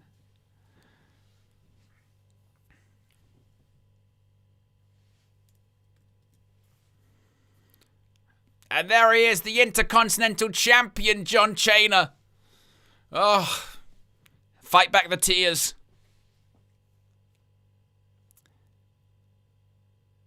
John Cena pointing to a guy saying, "This is your face." A guy holding a picture of his face. Some say hilarious, others say egotistical. It's all about you, isn't it? Look at Cena making sure he high-fives everyone. He's just venturing into the crowd.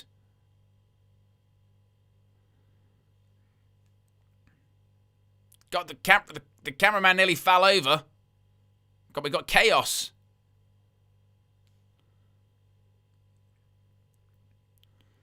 Cena making sure that everyone can see him. That's the one thing that's difficult with stadium shows is depending on where you purchase your ticket, your view can suck.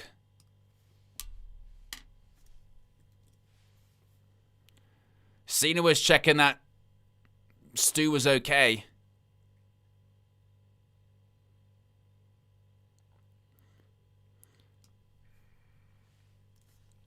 The last time is now.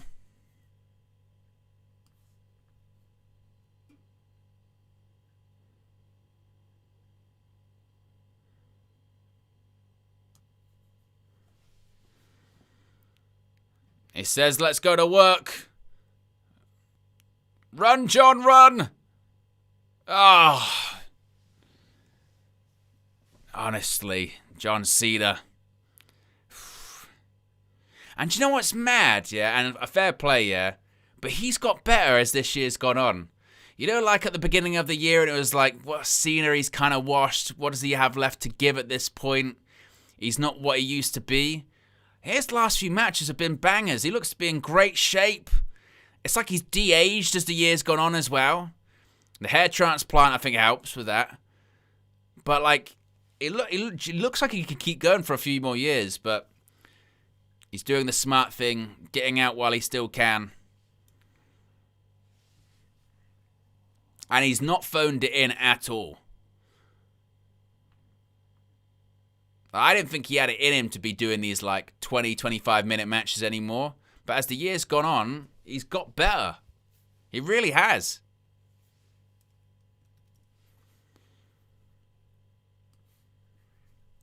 And the less said about the heel stuff, the better.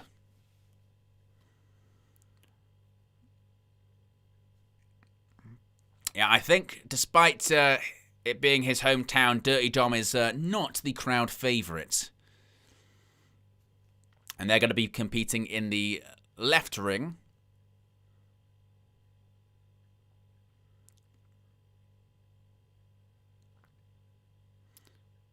Crowd chanting, "Thank you, Cena." See, this is what the retirement tour should have been, shouldn't it? This is what people wanted. They don't want to boo John anymore. The only way it could have worked is if they had done legitimately, you know, two-man power trip, NWO thing with him and The Rock and Travis Scott, but they didn't.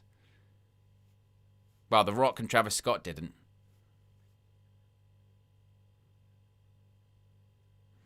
One fall.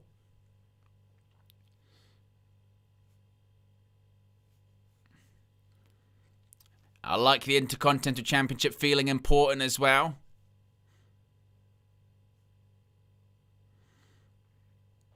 Introducing the challenger first. Representing the Judgment Day. What do we think of Dirty Dom's new neck tattoo? I'm not the biggest neck tattoo fan. Obviously, you know me. I've got my sleeves. And I'll end up getting more. But that's not sure I'd ever venture to the neck.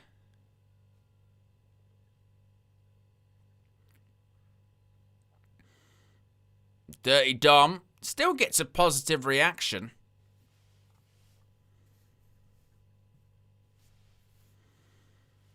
And his opponent.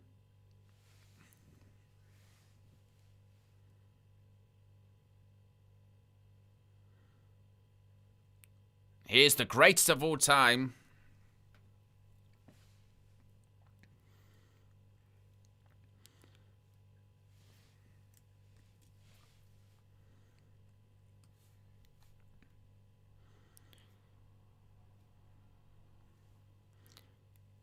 Cena with a salute.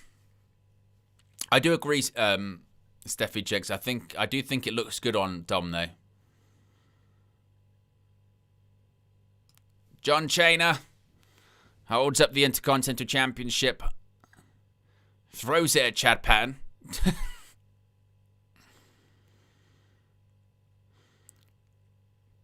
For the 177th time in his career, Cena performs at a WWE PLE. He has 100 wins.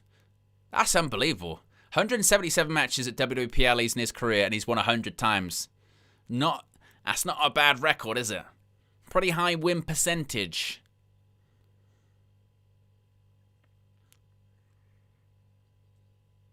The bell rings. We are underway, folks.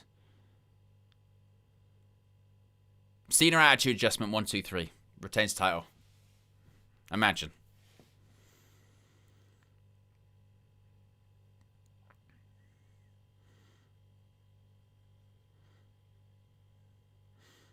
Cena, he's got Padres colours on. Dirty Dom's got the purple of the Judgment Day.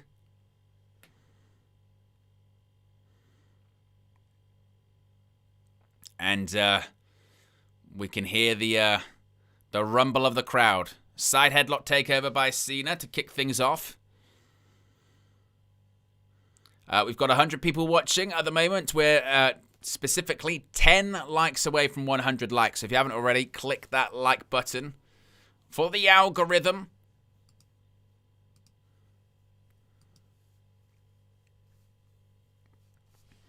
Dom sends Cena into the ropes. Oh, and look at that. Dom was distracted the ref, and Roxanne Perez tripped up Cena. Harry says, nice to see Cena with a bit of a tan for once. I know he's been a bit of pale John Cena, hasn't he? But it was noticeable at Madison Square Garden, wasn't it? That you went, oh, Cena's got a bit of a tan going on. Now, I wasn't sure because he was just standing next to Sheamus, who, even if I stood next to Sheamus, I'd look like I have a tan, and I don't. But he's definitely got a bit of a tan going for whatever film he's doing at the moment.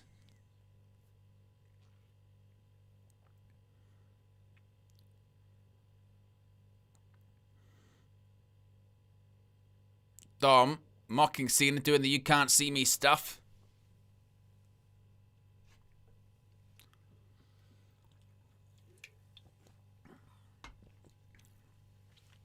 Oh, look at that thumb to the eye. Yeah, Michael Cole, I don't think that was a straight right hand. I think that was a thumb to the eye. And look at that, Raquel Rodriguez with a big right hand. Cena takes a bump. Look at that, Cena putting over the younger talent. There's the cover.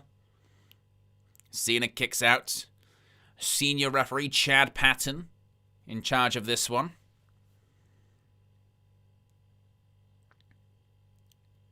I'll be honest, yeah, I still don't know if I'm a fan of the new referee uniform.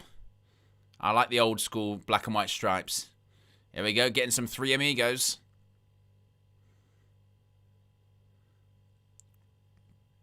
Chance of Eddie. Viva la raza. And there is a third.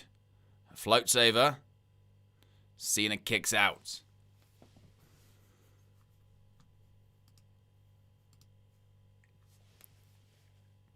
Cena, of course, a Grand Slam champion after his victory at the TD Garden in Boston, Massachusetts.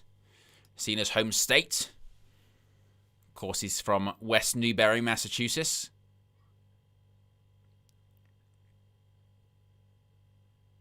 And Dom is very much in control here, isn't he?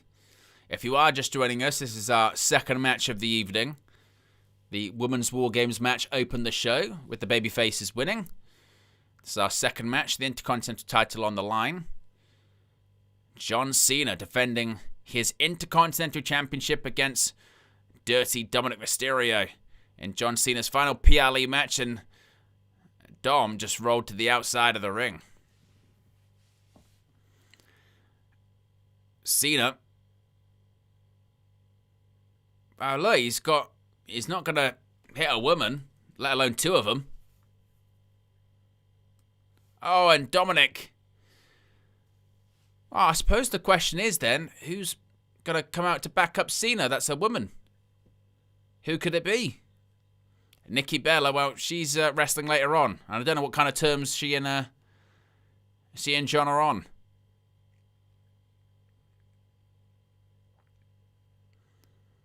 Is it a case of, again, Liv coming out and she's a babyface now? Maybe? Oof. Bounces Cena's head off the new announce tables that we've seen get debuted this year.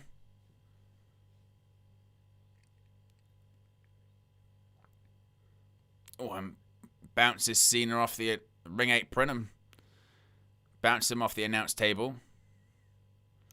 Remember, he does not have the champion's advantage. That goes to Cena, so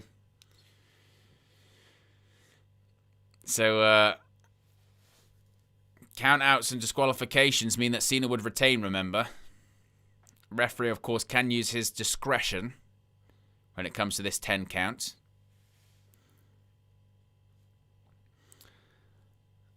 As we are just 4 likes away from 100 likes. And Dom. Oh!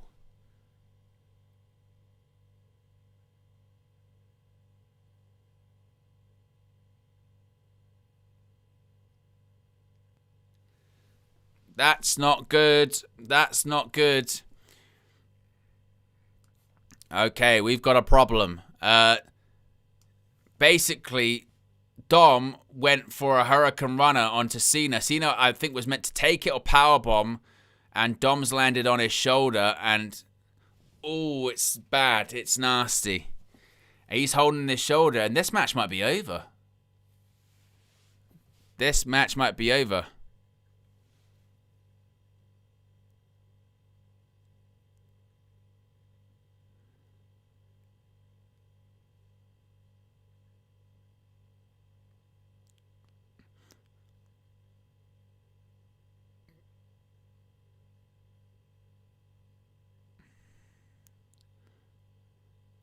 Calling for the medic.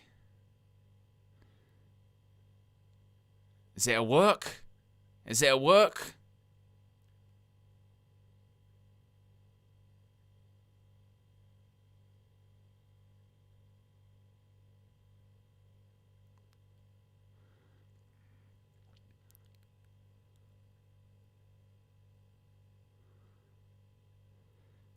I mean,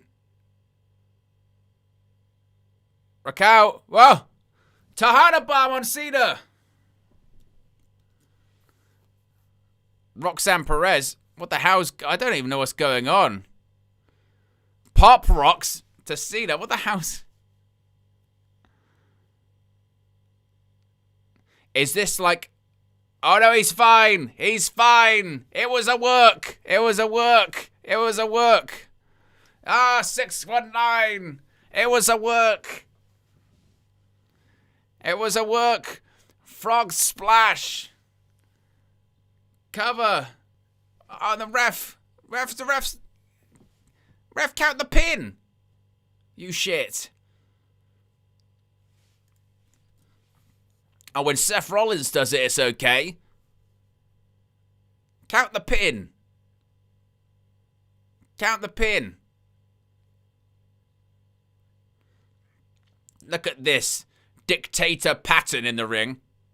And now he's throwing him out of the ring. This is a disgrace. The corruption. The corruption. You're worse than FIFA.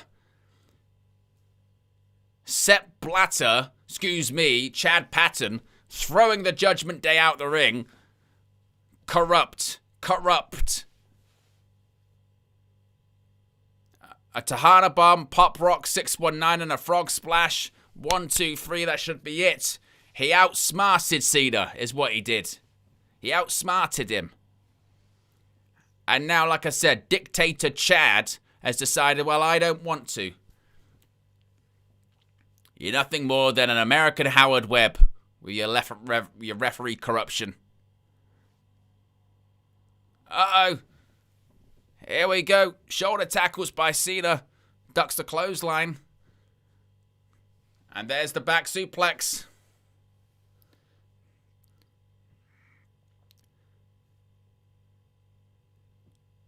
We're going to get the 5-knuckle shuffle.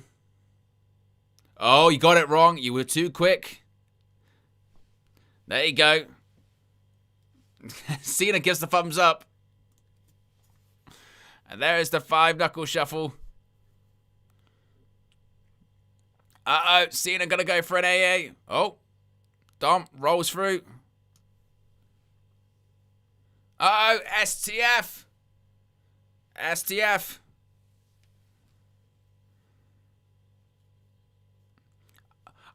Now you'll count this, won't you, Chad? If he does tap out, you disgrace. And Dom gets to the he gets to the rope. I like that Michael Cole calls it the STFU now again. It's a much better name. Oh, what's Dom? What's getting out of his? He's unzipped his boot. Shades of Eddie Guerrero at WrestleMania 20 with Kurt Angle. Look at this. Playing the hits. This is like an Eddie Guerrero tribute match. Another drop toe hold. Dom's going to go for the 619 again. Another 619. What, Chad, you not going to count this one? Another frog splash. 1, 2. Oh, and Cena kicks out.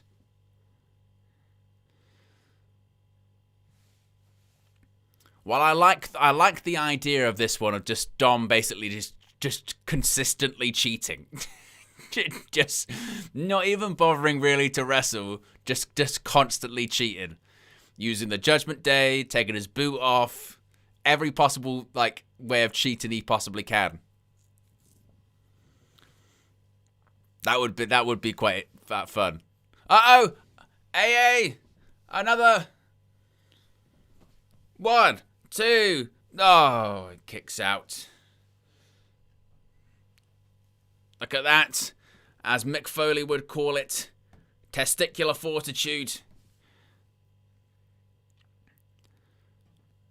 Look at that. Dom kicked out. The crowd are chanting, "This is awesome." And again, I don't know if like that injury spot was planned or they kind of went with it because they fucked it up or whatever. But whatever, it got the crowd. The crowd was into it anyway, but now it's really got the crowd down. The crowd are all over this. Now that's a right hand, by the way. Cena's right hand.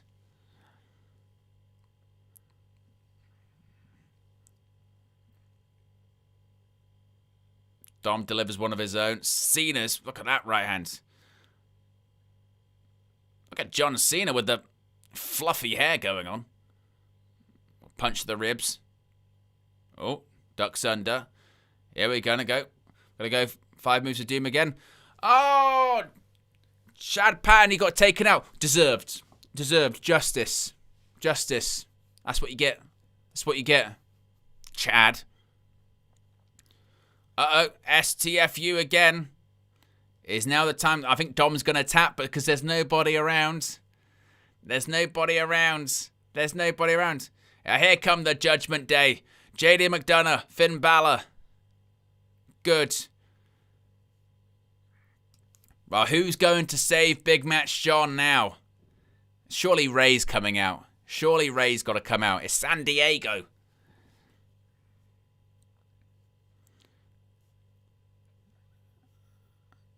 We gotta get a Rey Mysterio. Surely. It's San Diego, for goodness sake, isn't it? Finn Balor's going top rope. What are we getting here? Oh my god. Oh, knees up. Oh, no. Rolls through. Cena splashes the former World Tag Team Champion. Oh, no. Not a double. Shades of WrestleMania 25. Shades of the Big Show and Edge. A double AA. Oh, my God, John, you're a madman. Oh, double AA. Incroyable.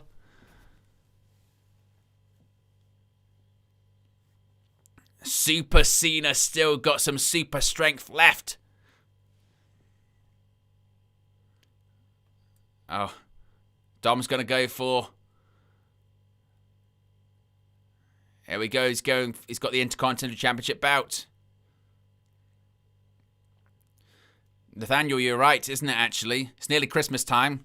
It's perfect time for a pair of double A's. It's always the way, isn't it? You get your toy and then you go, oh, I've got no batteries. Make sure you got your double A's. And triple A's. Uh-oh. Dom's got the Intercontinental Championship. I mean, see, he's going full Hogan. He's talking to the crowd. Oh. Ah. Another AA. There's no referee. Chad's on the outside fighting for his life. It is Liv Morgan. Who says that I don't get any of my predictions right, all right?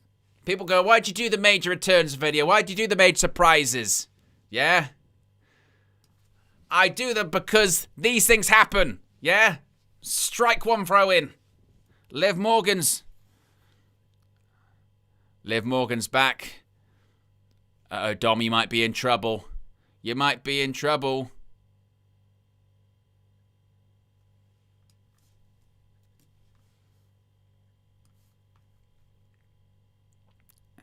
Uh-oh. Cena's watching in the background. Oh, she just slapped Dom.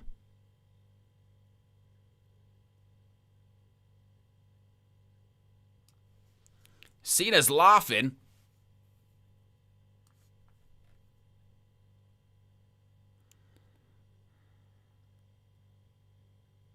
What the hell? She's hugging Cena. What the hell is going... Oh, she's doing to John what he did to Cody. Oh, she kicked him right in the nuts. It's a ruse. 619. And the Intercontinental Championship off the skull. Frog splash. Cover, where's the referee? 1, 2, 3, and Dom won in the way that I thought it would. Liv Morgan returned. And Dirty Dom has won back his Intercontinental Championship. Who says I get my predictions wrong? Yeah, who says? Who says?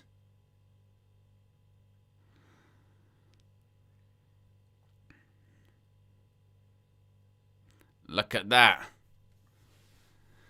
Well, get your star ratings in.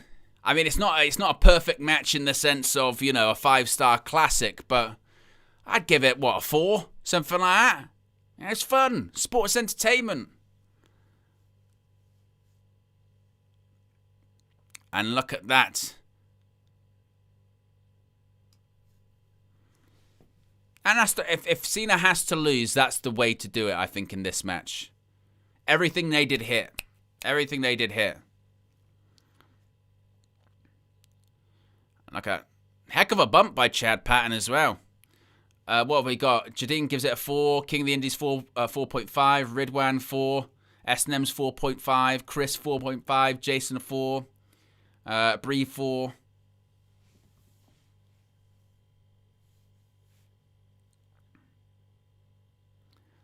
Yeah, she kind of pulled the slap, didn't she?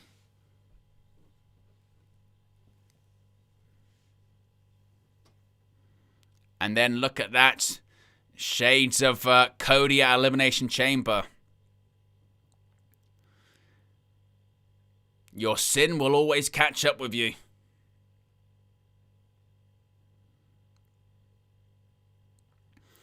But it was a fun match. Well done.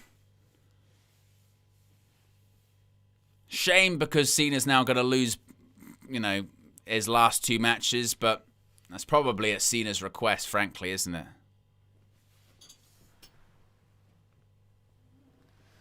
And look at the pyro going off for Dirty Dom.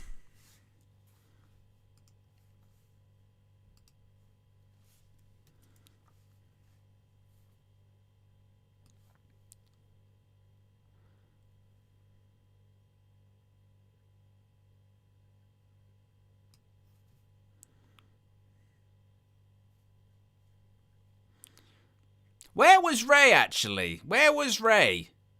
Ray, why did you get involved in that shit, man? You just sat there backstage and watched it all. You really are an absent father.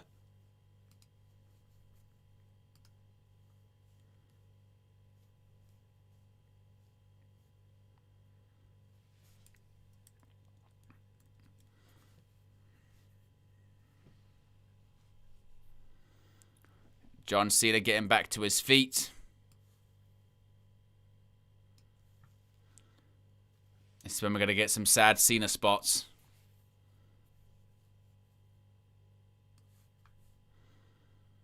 Like Cena said, they're coming from everywhere.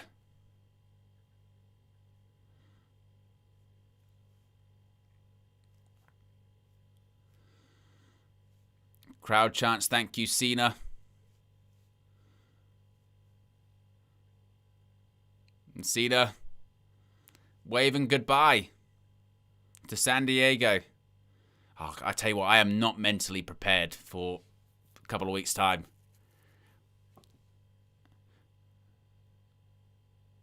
John Cena talking to Nick Khan's son.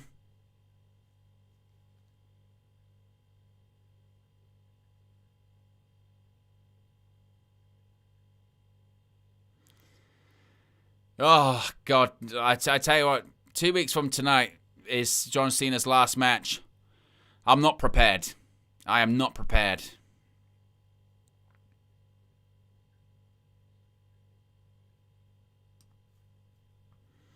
Oh, I'm not. I hope you guys are. I'm not. If you haven't already, click the like button. Be sure to subscribe.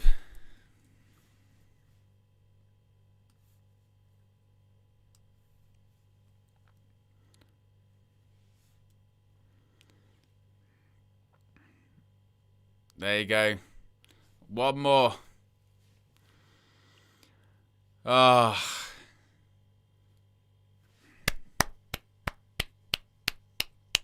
There's an emoji for that, isn't there? Put that in the chat. Spam the chat with that for Cena. That has just put into perspective what it's going to be in a couple of 2 weeks' time. Like I said, I'm not mentally ready for that at all. Good grief. My childhood in 2 weeks is going to die. I got that to look forward to. Merry Christmas. If you haven't already, we're well over 100 likes. Big up to everyone that's clicked the like button. Coming up next, we go from Cena to Bella. Yes, I can see people putting those in the chat.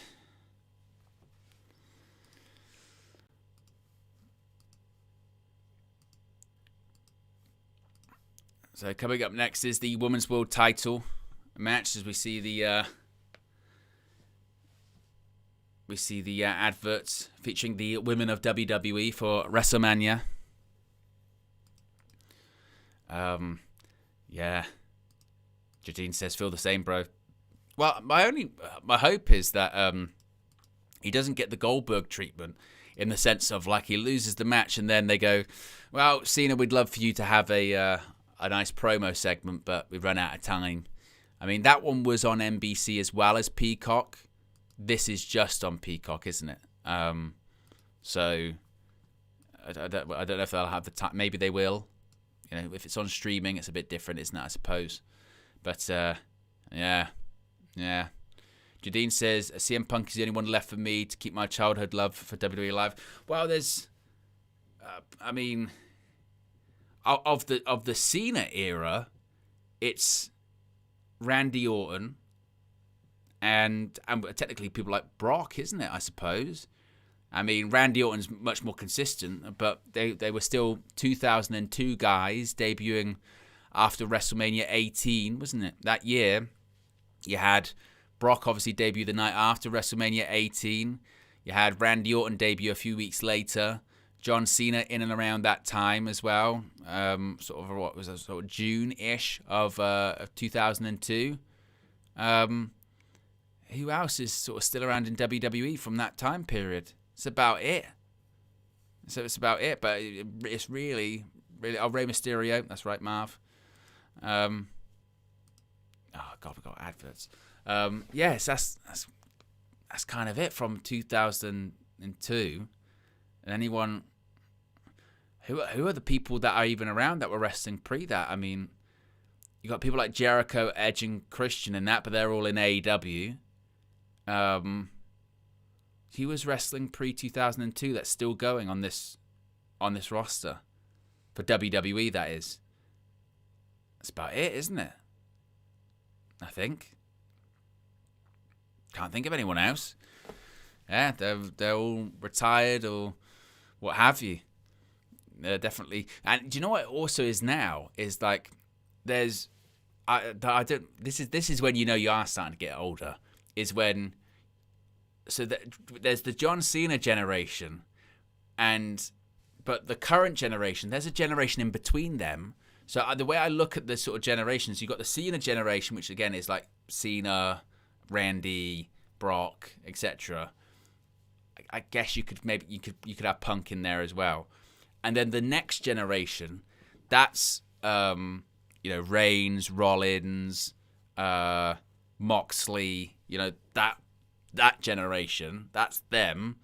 And now we're into this generation. Thing is, is Cody this generation? He's he is across quite a few generations because he started so early, didn't he? Because Cody made his debut in 2007 WWE. He was like early 20s at that time, so that's where his sort of longevity comes from. But this sort of new generation, the one we're currently sort of going into, I look at that like, Bron Breakker is going to be that sort of next generation, isn't it? Really. Who are the sort of faces of the next generation? I guess Dom is going to be.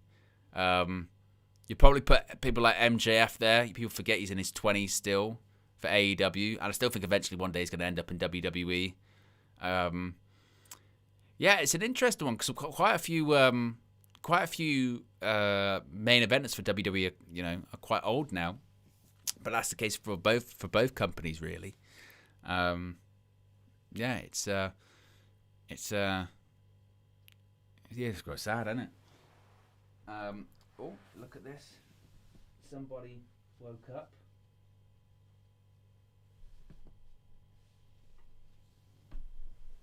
Didn't she? There she is. You woke up. Yeah.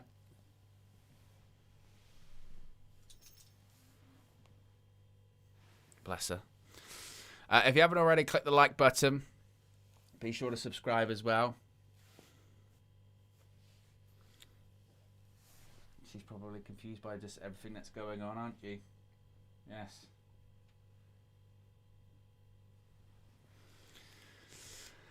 We're back in 15 seconds. Thank goodness.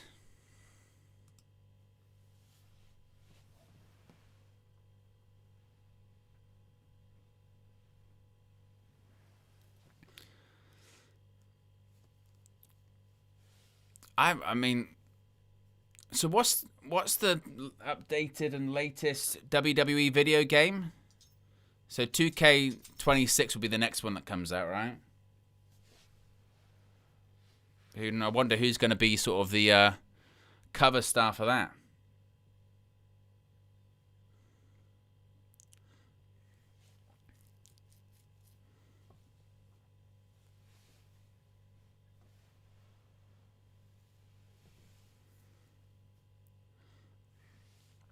We're getting a John Cena pack.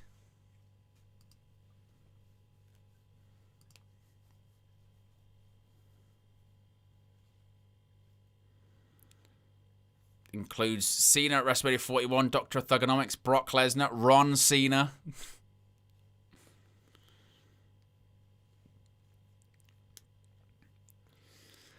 Yes, WrestleMania returning to Las Vegas next year at Allegiant Stadium.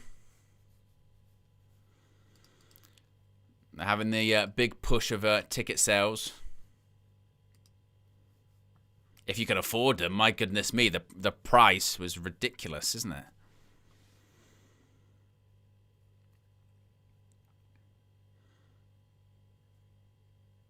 As they're talking about the figures.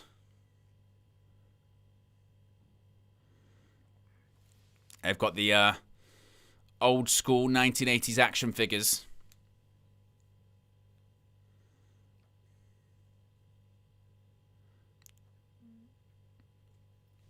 Wade Barrett, Wade Barrett basically missed all of the action figures.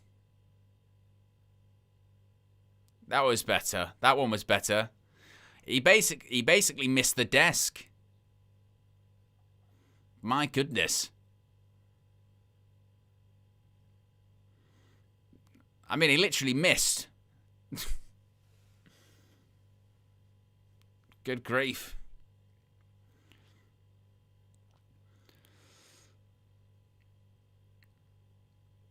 Jadine says waking up for the United game is going to be a task. Hey. It would be easier if we were good, but especially when we're probably going to lose.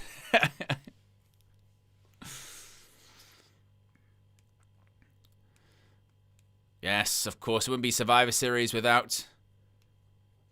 wouldn't be Survivor Series without War Pigs by Black Sabbath.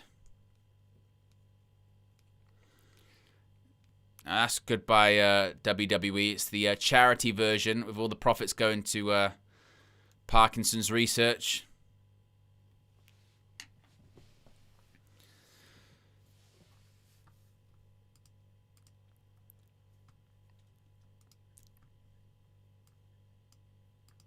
I'm still trying to get over that Cena match.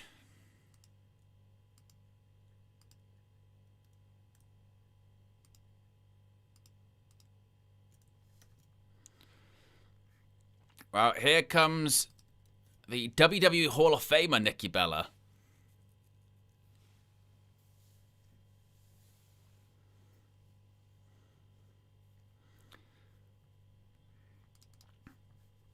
It's her first World Championship opportunity since 2018.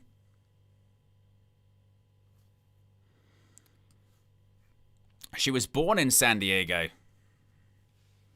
So a bit of a homecoming for Bella.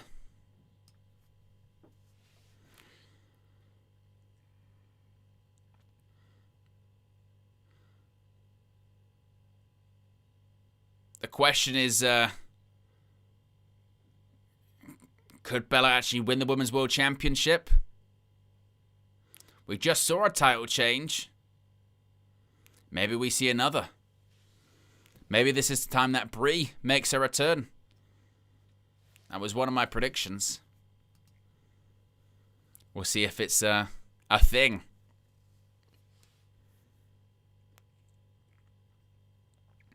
As we await the arrival of Stephanie Vaquer, the Women's World Champion. As we are just 17 subscribers away from 25,100. Jason says, surely not. Well, it's possible, and don't call me Shirley. Eh? A lot of originality in that one. Nikki Bella talking shit to some of the crowd.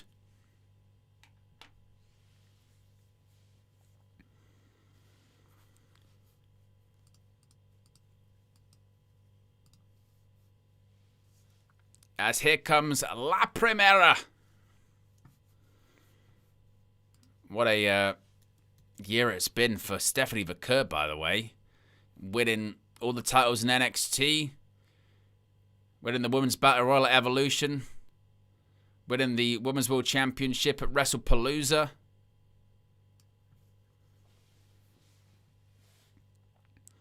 And now she's in a featured spot at Survivor Series against a Hall of Famer. Remember, this is our... Look at that. Fire Pyro.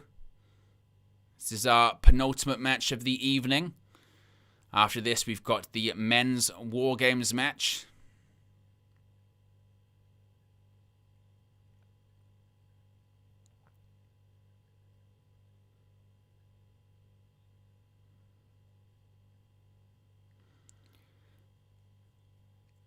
Of course, she won the, she's the Women's Crown Jewel champion as well, didn't she? She beat Tiffany Stratton.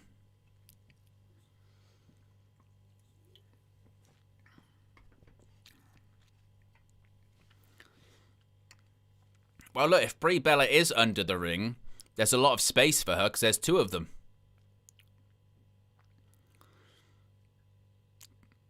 Twin Bellas, twin rings.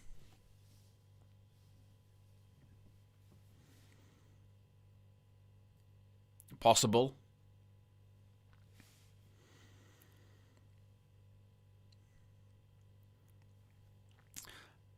Nathaniel says La Primera.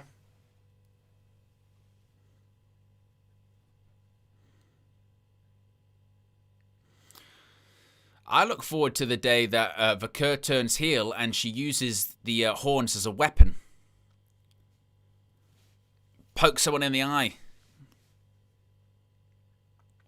I must say, I wasn't initially a fan of the world title design when they brought it back. I felt like they could have just gone with the old school World Heavyweight Championship and not had the giant WWE logo on it. But what I will say is that Women's World Championship bout is absolutely beautiful. It is a very nice championship design. Much better than just the giant WWE logo. Now, it's a difficult spot for both of these superstars because, of course, coming down off the Cena's match, you know you're going to be going into the main event.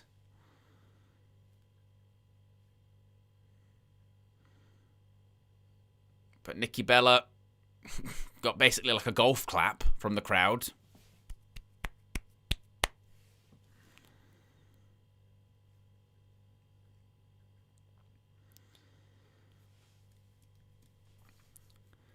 But we're just having the ring introductions. Stephanie Vaquer getting her introduction here.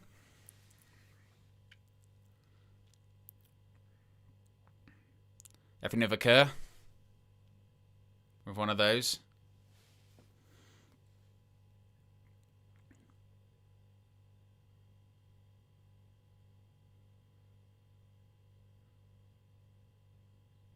Yeah, it's a very nice championship bout.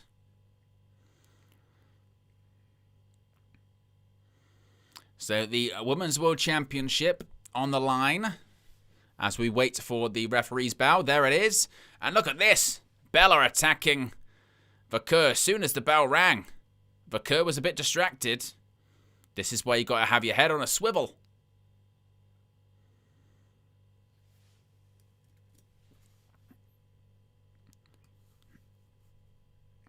I mean, to be fair, it's impressive that Bella's still competing. I mean, there was a period of time where she had quite a few serious injuries. I think Bella, she had serious neck problems. I want to say as well, she might have had... Did she have like a brain tumor or something like that? I think she did. So the fact that she's, you know, still in there doing her thing is admirable, certainly. There's a leg drop by Vaquer.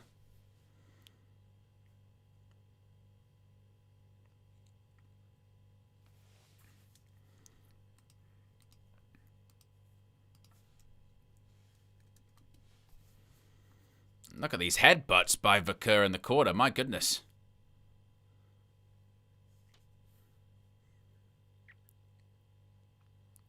And look at these just boots just paintbrushing the face of Bella.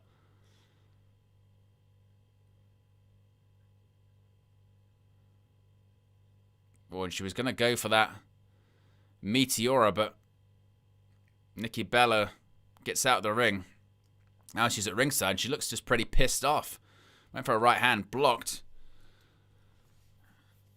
And Vaquer bounces Bella's face off the apron. Now sends her into the announce table.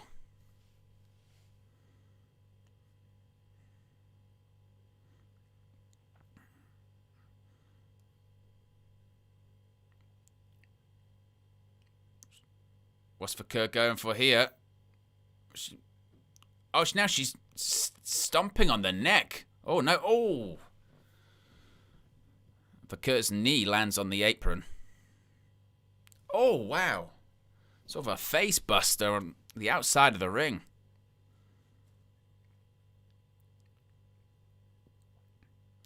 And now Bella seemingly in control.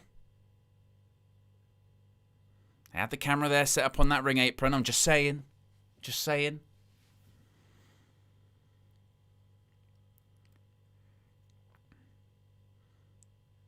Now some shoulders in the corner.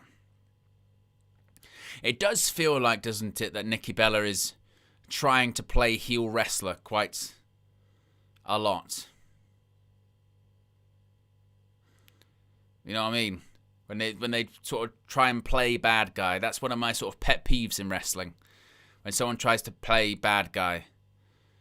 Go into the crowd, oh, that boo. And you sort of go, well, don't play bad, be bad. There's a difference.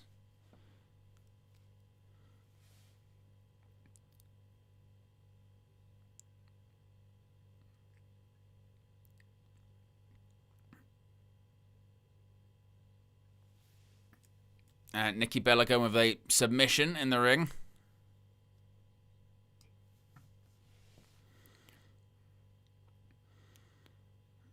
And Vaquer going to try and get back to her feet.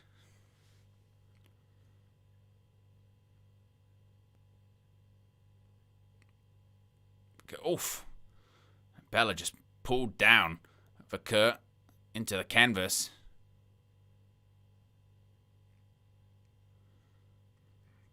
Nikki talking a lot of shit in this match.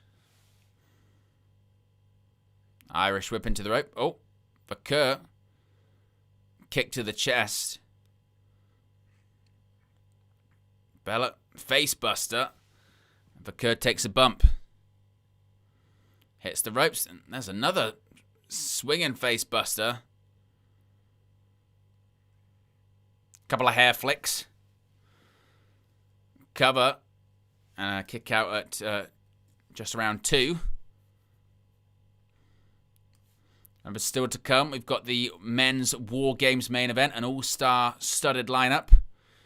So much so that, according to a report from WrestleVotes earlier today, was saying that there was a bit of creative posturing, if you will, regarding who entered the match when, and lots of big personalities, lots of big creative plans, and they were trying to figure out the best way to do it. There's a lot of political influence in that match, isn't there? Some of the biggest names in WWE, some of the biggest political power in WWE, and the likes of, oh, look at this. Vaquer using that armbar over the rope. She's got a 5 count. And she breaks it. The count, not Bella's arm. Oh, Vaquer was maybe thinking springboard. But Bella, oh, look at that spine buster.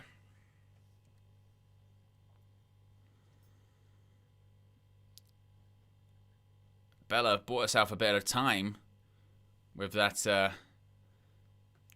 Oh, it's maybe are we going to get a Bella Devil's Kiss? No. Rolls through. Bella kicks out.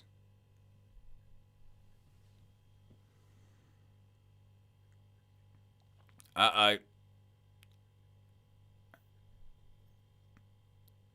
Maybe it's going to be a Devil's Kiss. Oh, and look. Rolls out to the apron, and that was a clever way to block it.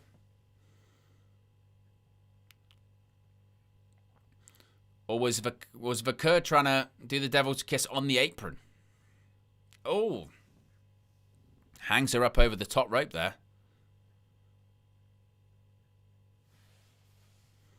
Oh, look at that. Big super kick by Stephanie Vaquer. Sends Nikki Bella down, and they're both down in the middle of the ring.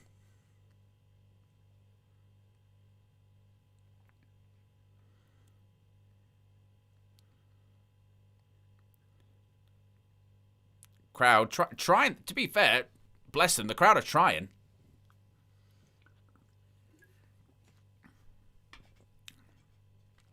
It's just inevitably a difficult spot, isn't it?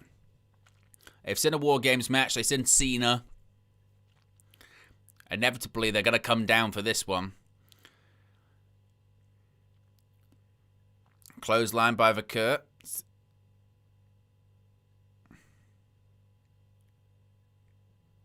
Oof. Vaquer hits the ropes. Oh, look at this. Hurricane Rana, roll up. Oh, look at this. Stacks her. And Bella just about kicks out. My goodness.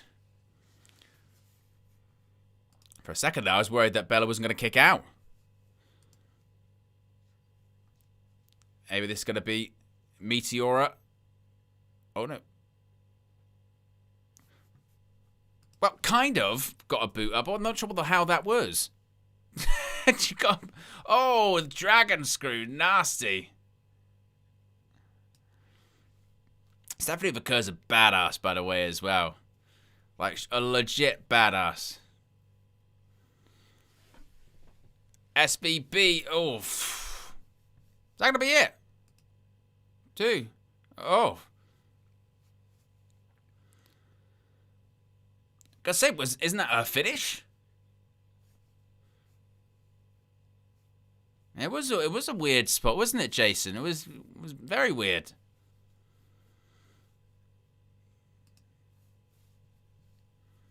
It's almost like they kind of got like lost about what they were meant to be doing.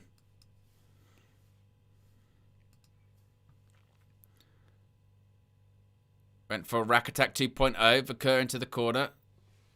Misses there.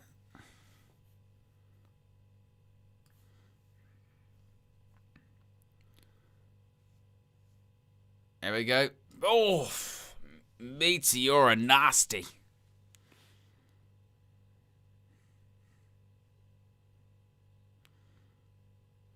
I'm maybe going for spiral tap. No. Oof. Oh, look at that. That was a version of a disaster kick there by Nikki Bella. Up on the shoulders. Look at that. Rack Attack 2.0. 2. Oh. Gets her foot under the bottom rope. It's been a very clunky one, isn't it? With not a lot of reaction. This is which kind of sums up this match in general, doesn't it? A bit clunky, no reaction. Crowd doesn't really care that much. They just want to get the next WarGames match.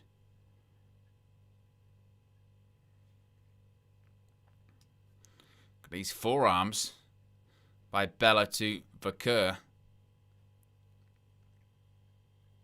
Oh, there goes Nikki Bella. Oh, it went for the kick. Blocked. Uh-oh, powerbomb maybe? No, Vakur holds on. Uh-oh. Oh! Right across that surgically repaired neck. Good grief. That was nasty.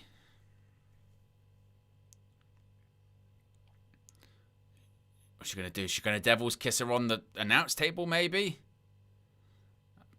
I think she is. I think she is.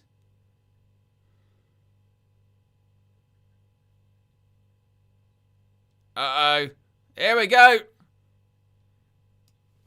My goodness. I'm not sure that's PG.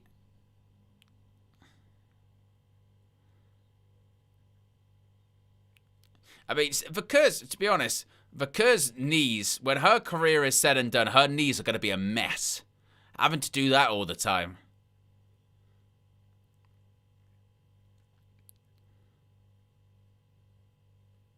And to be honest, even the Devil's Kiss didn't get that much of a pop. Oh, there's a slap by Vakur. Oh, there's a back suplex by Vakur. I'm just going to go for it in the ring.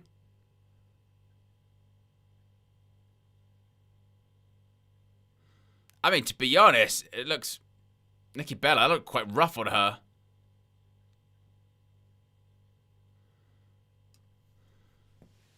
To be honest, Vakur looks pissed, doesn't she?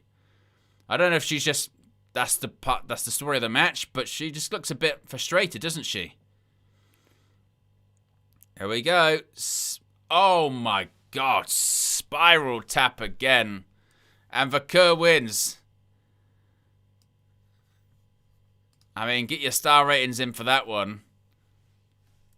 Mercifully, it's kind of over. I'd maybe give it a 2.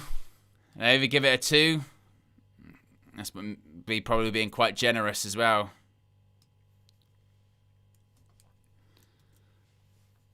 I don't think it was much to really write home about. King the Indies gives it a 3. I was like, oh, that is quite high. Nathaniel gives it a 2.75. Jason 2. Jadine 2. Steffi says almost fell asleep. Well, that's as good as a star rating. SNM says a 1. Yeah, that just kind of felt utterly quite pointless, really, didn't it? Slick gives it a 3.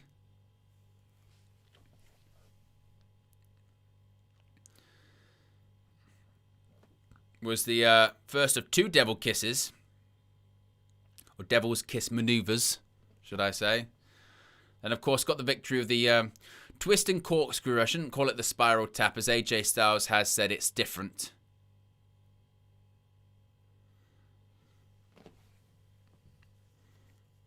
We're 1 like away from 130 likes. If you haven't already, click the like button. And we're 15 subscribers away from 25,100.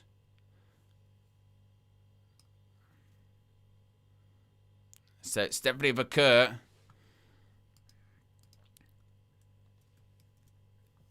retains the Women's World Championship against Nikki Bella in, honestly, what was a pretty pointless match. I say maybe not pointless in the sense that, you know, it was about, you got to fill the card out, don't you? Oh, we've got a backstage segment here with the New Day.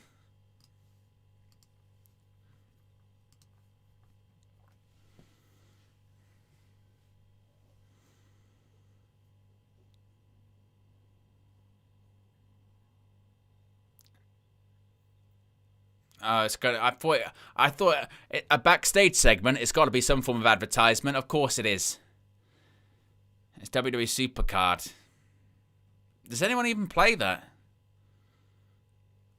Aren't those kind of mobile games just kind of throwing money away?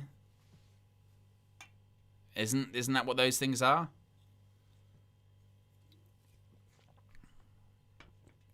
I've never been a big mobile player, to be honest. I've never been a big mobile game player. When was the last game I played that was a mobile game? I have no idea. Flappy Bird? Whatever it was. Big up Austin Baker. It's been a member for 7 months. One of the mods, one of the members.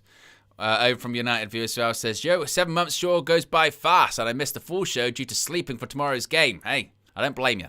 Says, but wanted to hang out with my favorite wrestling guy. Big up, Austin. Appreciate you. Appreciate the support. It really does mean a lot and does make a massive difference. So big up to all the members and everyone that's put in super chats and what have you. We're a small channel, so it all really does make a massive difference. Oh, yes, Snake on the phone. Remember that? Yeah. Chris says, does Wordle count? I mean, I guess. I've never even really been a big Wordle guy either. Only one more match for Big Match John next month. 2 weeks from tonight. It's amazing how quickly time goes by. Because I remember when it was like, oh, Cena's final match is going to be in December. And you go, that's ages away. It's 2 weeks now. It's December tomorrow. I have actually got as well, Asha. I've got her a puppy advent calendar. Oh yeah, she's a very spoilt puppy. I've got a dog advent calendar. Yeah. So she'll open that tomorrow. Have these little dog treats. I haven't even got an advent calendar. And here we go. Main event is up next.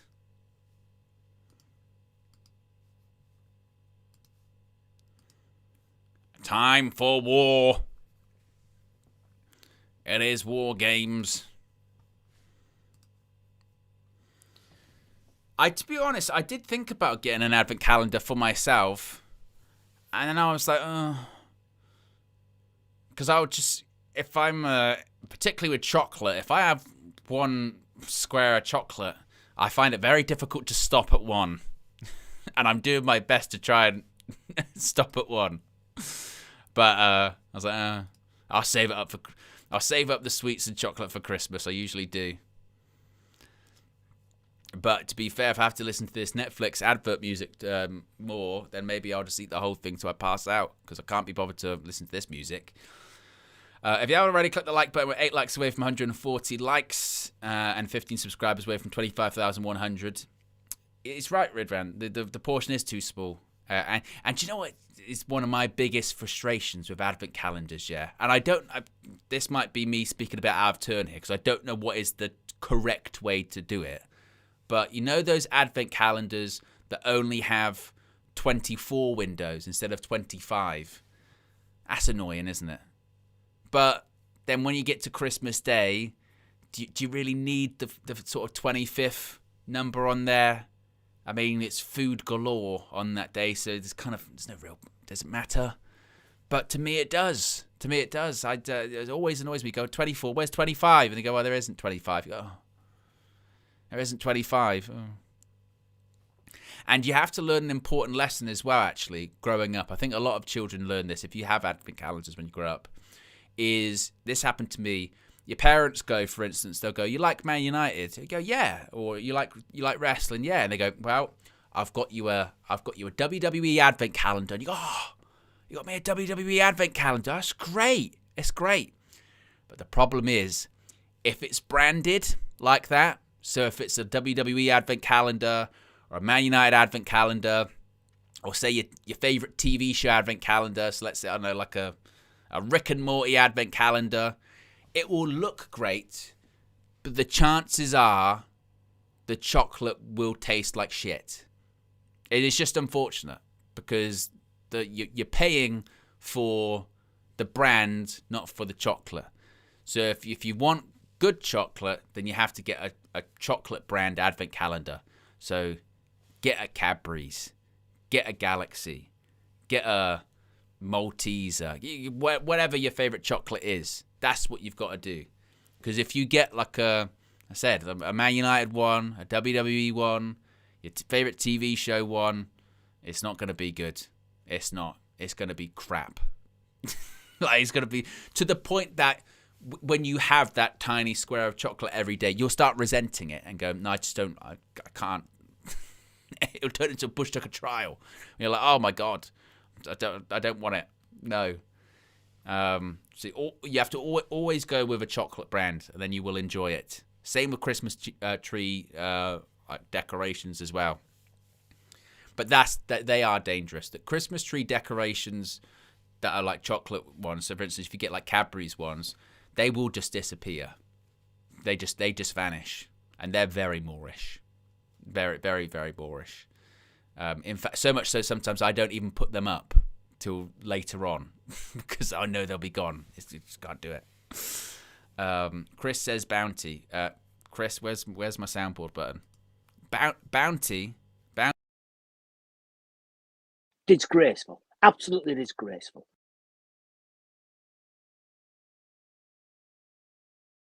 I've switched it back. That's what I say about bounty. Yeah, bounty's gross. Can't be doing with bounty. My siblings and myself used to do this swap every Christmas when we would get the selection packs.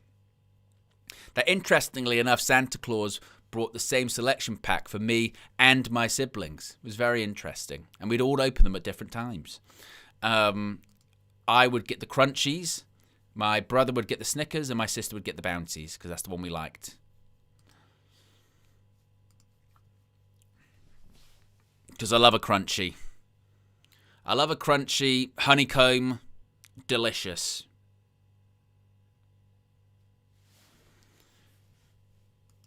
A Bounty is horrible. And Snickers, I'm just not a big fan of nuts. Pause.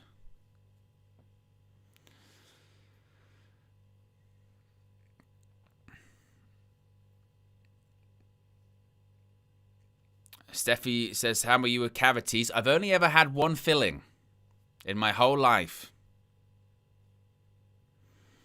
As we're seeing shots of the stadium, Petco Park. It's a beautiful, beautiful views.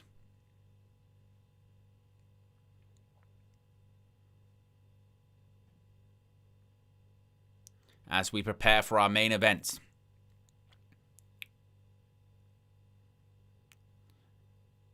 Gabriel Luna. God, they kind of went very quickly over what that show was about. They went, Devil in Disguise, John Wayne Gacy. Yeah, no shit. Ridwan says, Celebrations, Heroes, Roses, Quality Street in that order.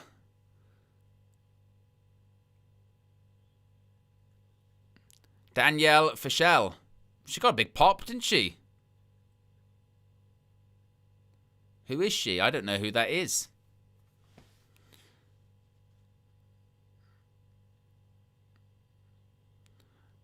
Celebrations, Heroes, Roses, Quality Street in that order. Yeah, Celebrations, I'd probably agree with that. Ridwan.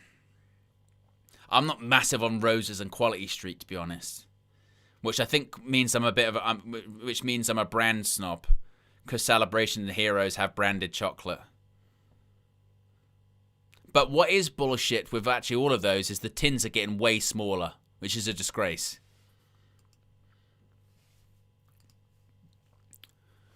Your seats have been upgraded. My goodness me, he is nervous. Look at him, he's stiff as a board. Oh, there you go, he's relaxed a little bit there. It's a bit better.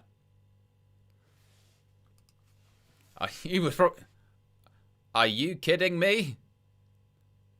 And then he couldn't even...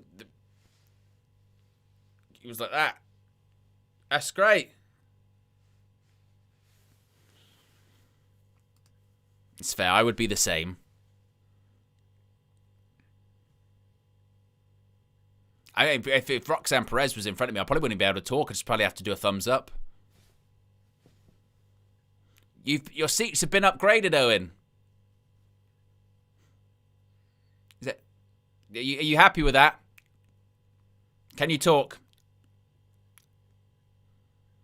You're going to be chanting in your seat, though.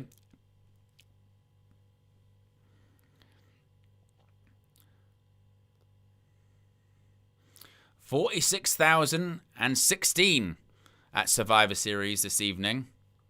Allegedly. Because you never know.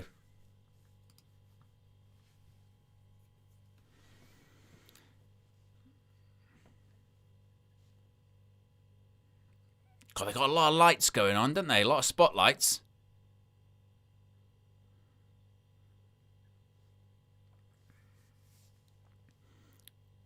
Old man Barrett on commentary with his grey hair. That's another one that makes you feel old. I remember when he won NXT Season 2. I remember watching the first ever episode of NXT. After ECW got taken off the air. Or WWE CW, I should say. Are we ready for WarGames? I feel like we've been waiting for this match for the last 15 minutes. So, last minute predictions, folks. I'm still sticking with the baby faces to win. Because that's just what happens. But we did see a babyface win in Stephanie McCurr the last match, and maybe the heels might get the victory. What I will say, though, is I'm fascinated to see Brock Lesnar in WarGames. There's no way he starts the match, surely. Surely there's no way.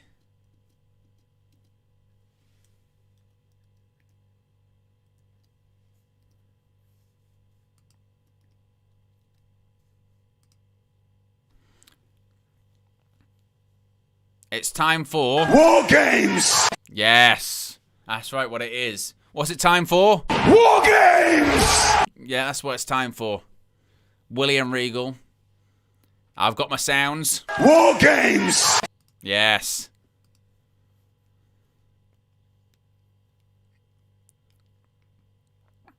I tell you what as well, the CM Punk pompadour is not working for him. I mean, don't get me wrong, Punk's rock some pretty iconic hairstyles. You know, whether it be slicked back Punk, which I think is the Punk hairstyle. The long hair earlier on. Even, I think, bald head Punk's a great look. Wolverine Punk, you remember that in 2013? Wolverine Punk. But the CM Punk pompadour is not the one. It is not. Particularly for... WarGames! I just don't think it works. Ridwan says, do you watch any Maven Huffman videos on YouTube? I've seen a couple. He's done amazingly well. And I think, you know what I will say is a huge credit to Maven is you know you're good when people follow your example. And, you know, like Devon's got a channel. Who else has got one? Stevie Richards obviously has one. And they do sort of the same kind of thing, don't they? But Maven does it the best. Yeah. So huge credit to him. And Maven had one of the most underrated theme songs ever. Yeah. And they don't even really have the rights to it anymore. But, as the double cage gets lowered.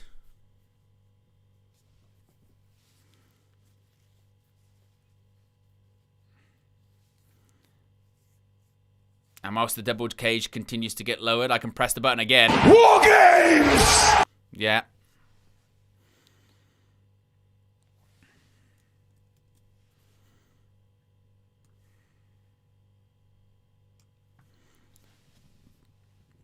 Always amazing with WarGames is I was watching on the Countdown show Dusty Rhodes talk about how he came up with it. And he literally was like, I was in the car and I just drew a cage over 2 rings and went, there you go. Figure it out.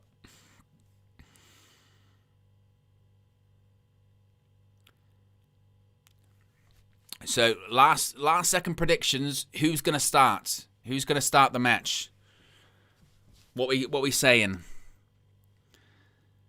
I mean, for the baby faces, it's probably one of the Usos, isn't it? Right? One of the Usos, most likely. Maybe Jey, so he has his big long entrance. Even though, does he have the stamina to do the entrance and then do a whole WarGames match? Maybe not. On the heels, who starts? Either Drew, Bron, or Logan, maybe. Would they put Logan in that spot? I mean, Logan, to be fair, has the conditioning to. Bron Breakker does, so maybe that's what they would do. Oh, it's Punk! It's Punk!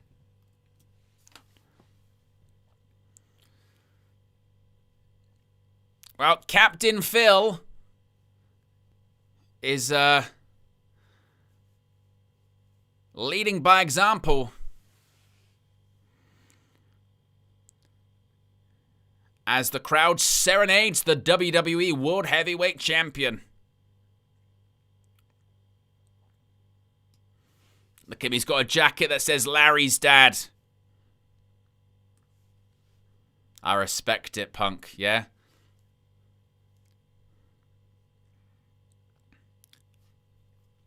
That bout is massive on him as well, isn't it?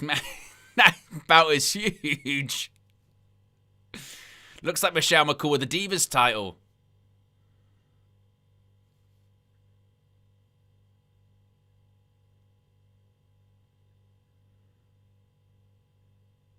It's clobbering time. Bang!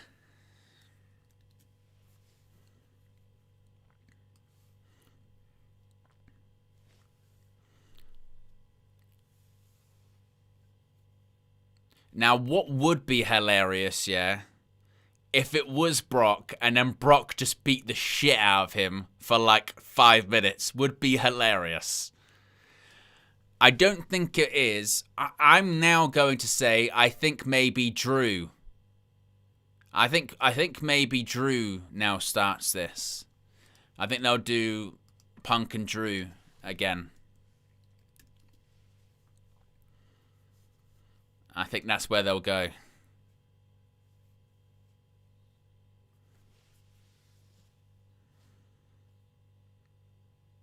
Oh, CM Punky's climbing the cage. Be careful, Phil. When you do things that aren't part of your entrance, you hurt yourself. Like diving into the crowd after you won the AEW World title.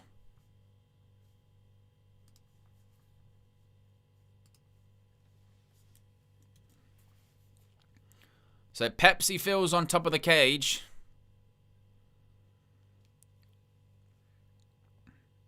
Now you're going to be... Imagine being locked in the double cage with Brock.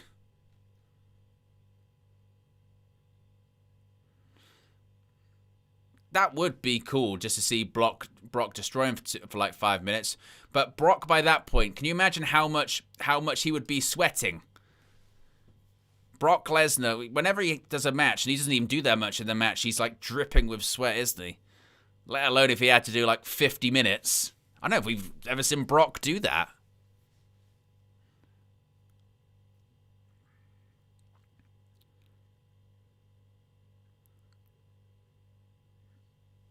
No, Michael Cole with an Alberto Del Rio reference.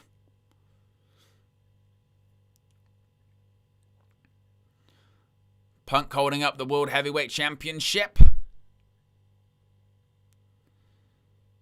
Who's going to be coming out with the for the heels? Who's it going to be? It's going to be Drew. I reckon Drew. We'll go with Drew.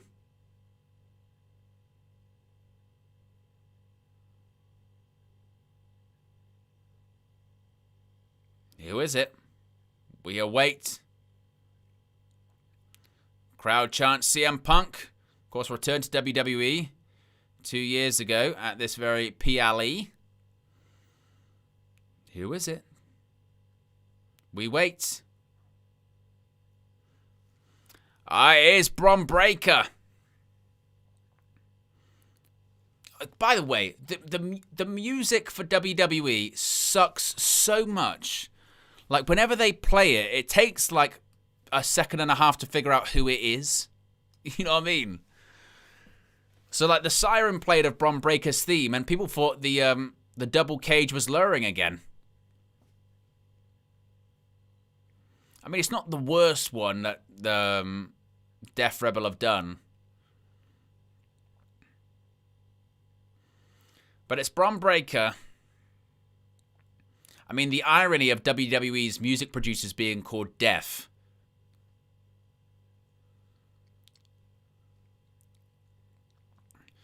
We're 10 likes away from 150 likes and only 11 subscribers away from 25,100.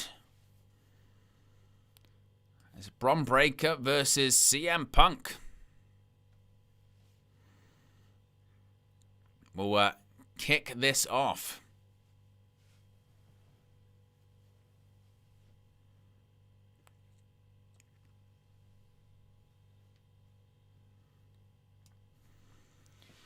But it makes sense. I mean, this guy, Bron Breakker, is an absolute machine. That guy is a animal in terms of, a physical condition.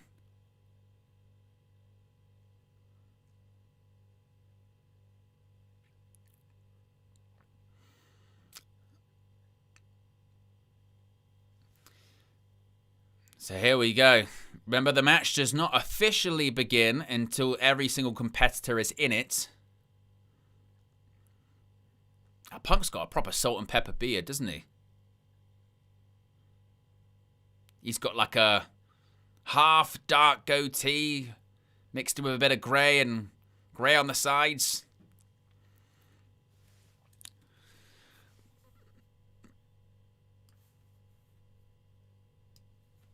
Right, Heyman and Bron Breakker facing off.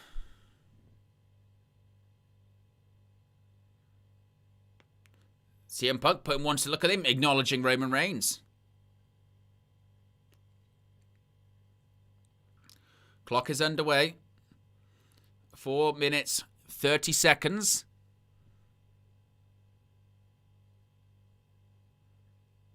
And Punk's really trying to psych himself up, wasn't he?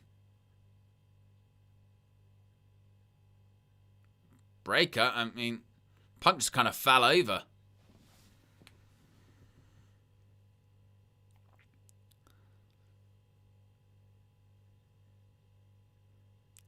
Another collar and elbow tie-up.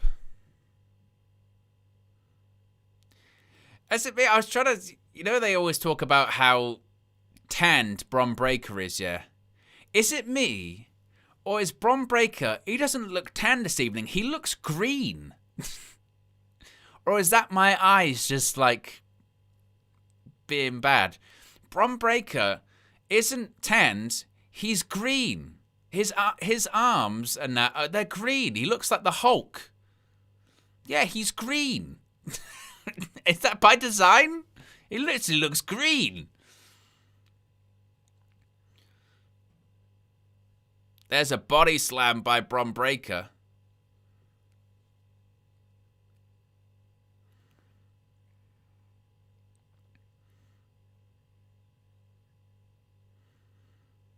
Shoulder tackles in the corner. He does, Marv. He does, doesn't he? He's green.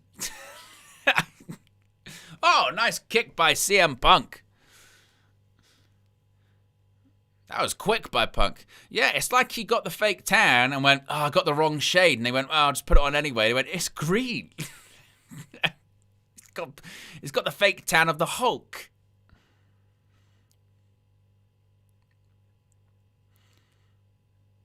Punk teeing up with these right hands. Punk still got his wedding ring on.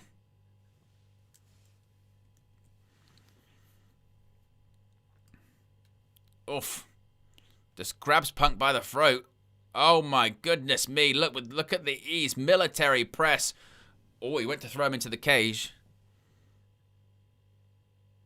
And these kicks to the hamstring by Punk.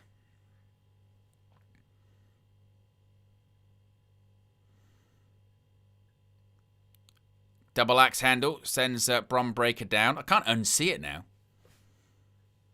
It's like a dirty green as well, isn't it?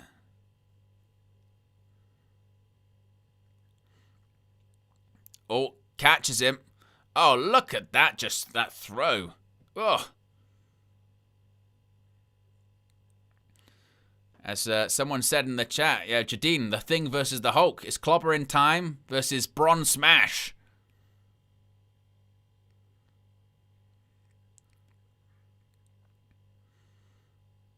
I mean, both biding their time. And we got this is a long match with a long run time. You don't want to go flying out the gate. That means, by the way, that CM Punk, when we get to the closing stretches of this match, CM Punk is going to be absolutely exhausted. He is. He's not going to be able to get to his feet.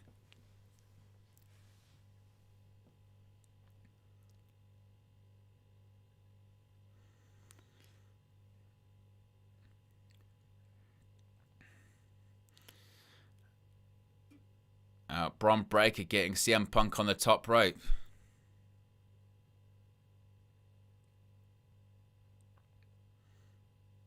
There's a forearm by Punk. Oh, big clothesline by Punk sends Bron Breakker down. That's like Bron already. He's got a bit of a cut under his eye. Maybe that's going to transform into a bit of a mouse. Oh, we got 18 seconds. That was a quick 5 minutes, wasn't it?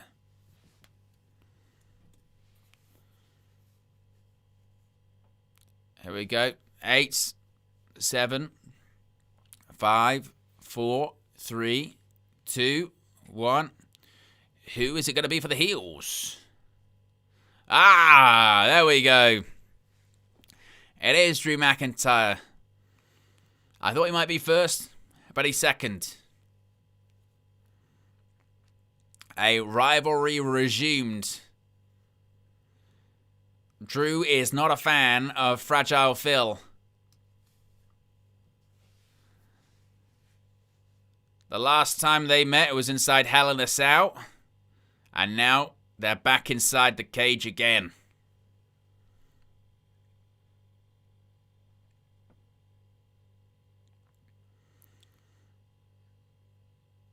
I mean, that Hell in a Cell match at Bad Blood 2024 was just brutal, wasn't it? It was excellent.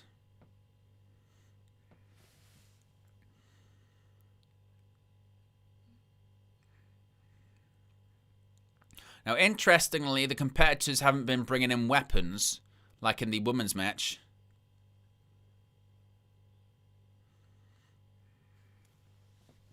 As we're 6 likes away from 150 likes, folks. And only 10 subscribers away from 25,500. Here we go. There's Punk and McIntyre trading right hands. Uh-oh. Oof.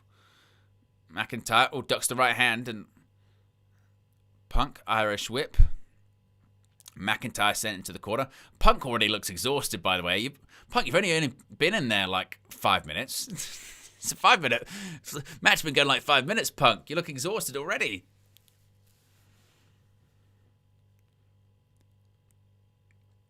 There's the running knee by Punk. Is he going to go maybe bulldog clothesline? Oh my goodness! A Claymore just took Punk's head off already. And now he's trying to gouge his eyeballs out.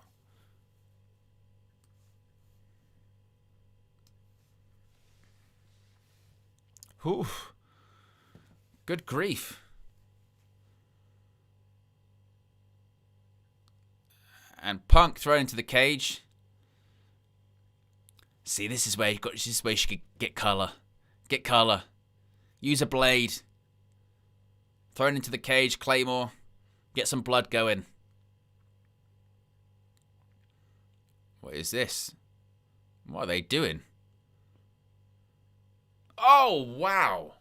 Launched into the cage and then it kind of testicle first landed on that top rope, which probably would hurt a lot.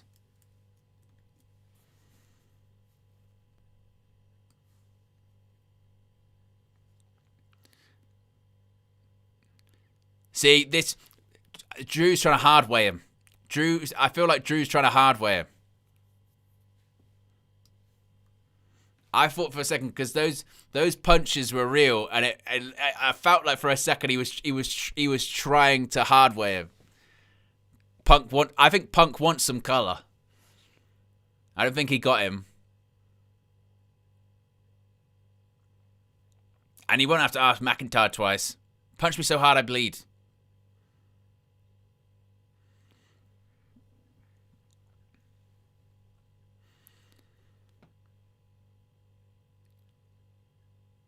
Now, Punk just being thrown across that cage. And that he's trying to make him bleed, legitimately. Absolutely. 9, 8, 7, 6. Who's coming next? Who's it going to be? Oh, it's the American Nightmare. We've got the World Heavyweight Champion and the WWE Champion.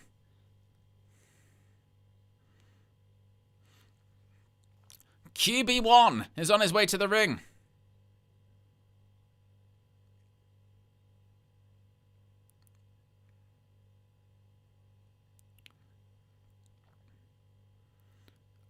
And look, they're McIntyre.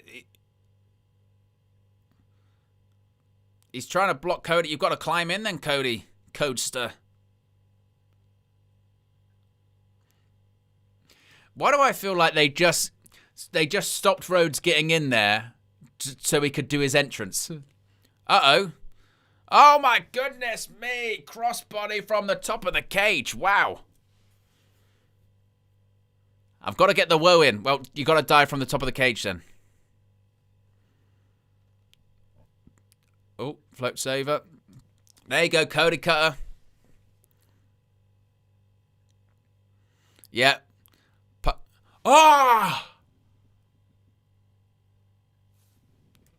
Yeah, I told you Punk was getting color. Soon as I saw Drew do those, like, stiff punches, I was like, oh, okay, Punk wants to get color. Yeah.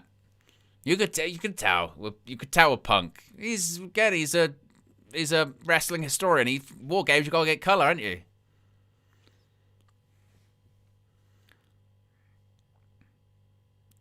There you go. Here we go. We're gonna get a heart attack here. There you go. Heart attack. Yeah. Shapes of the Heart Foundation. Cody and Punk facing off there.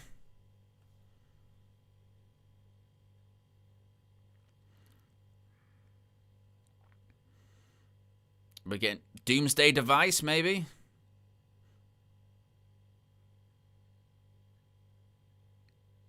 Oh!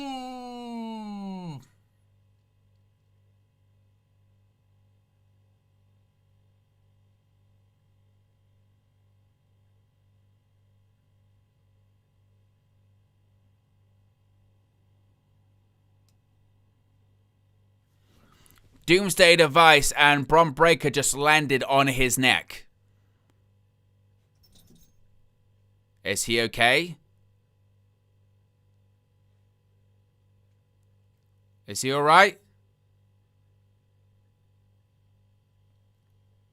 Oh my God.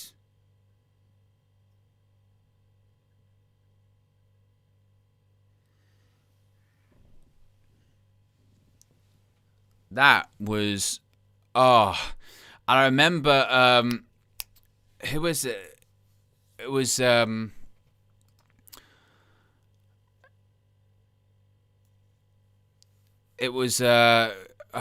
it's not Dennis Knight, it's the other one. I think it's Henry Godwinn. That's it.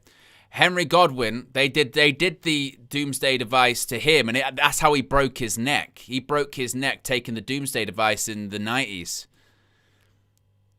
It was the Godwinns. Henry Godwinn, that's it. And Braun hasn't had any physicality since then, by the way.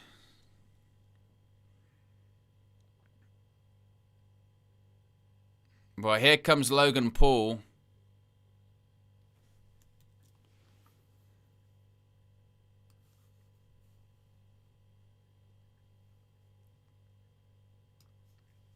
Oh, here comes Logan Paul. But yeah, that's what it reminded me of. It reminded me of Henry Godwinn breaking his neck via the Doomsday Device.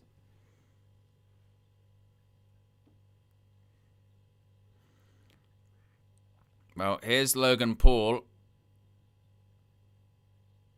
And it looks like Bron Breakker's okay.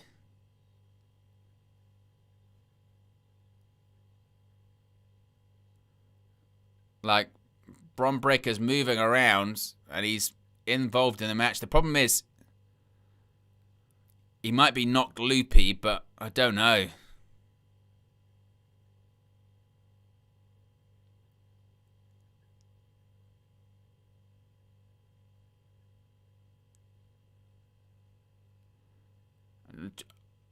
Just trying to check on... Oh my God. Logan Paul just... But Bron didn't... Bron's on Dream Street. He's on Dream Street. I don't even think Bron knew that he was... what was going on there for a second.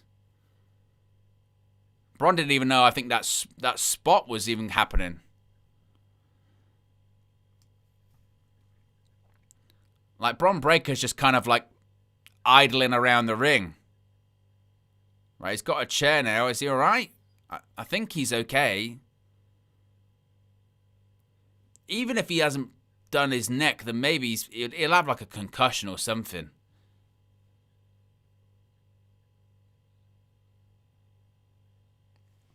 Oh, Cody and Logan Paul are on top of the cage.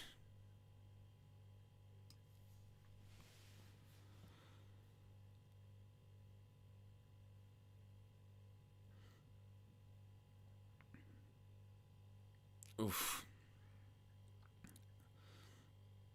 Bron Breakker with the steel chair against Cody's ankle. Oh, Cody drops down.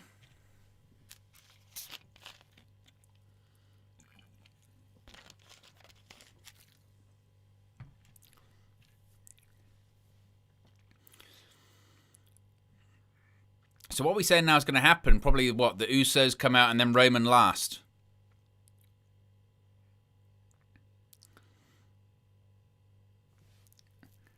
So I think Bron's maybe starting to sort of come back around and get back with it, but look, it might be one of those ones where even if he hasn't broken his neck, there's no way he's not injured because of it.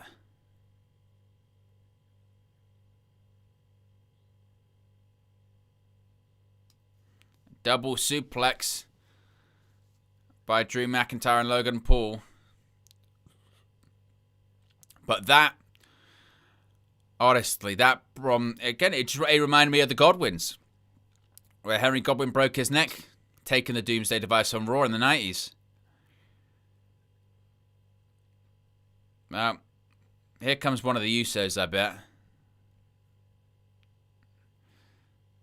Oh, this is real. Going to the Cavalry's coming. Jimmy Uso in his best top dollar cosplay.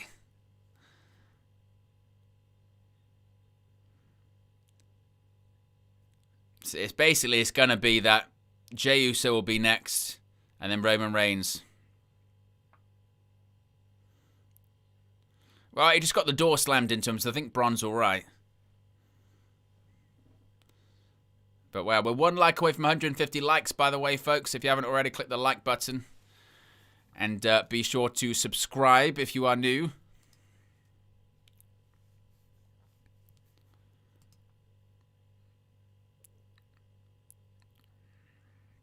All right, a Slim Jim table has entered the fray. No, it wouldn't be an Uso match without a super kick.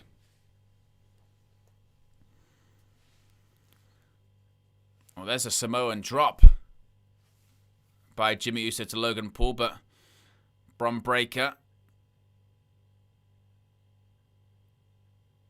Oof, there's a big boot. I think he's... There you go, look at that. Whisper in the wind. Or should I say Uso in the wind? They're calling it. Oh, is that Claymore?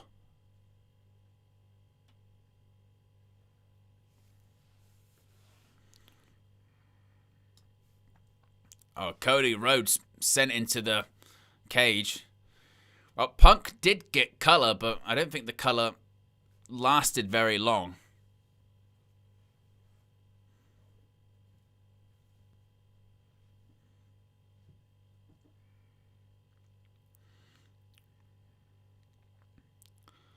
Oh, and there's a clothesline.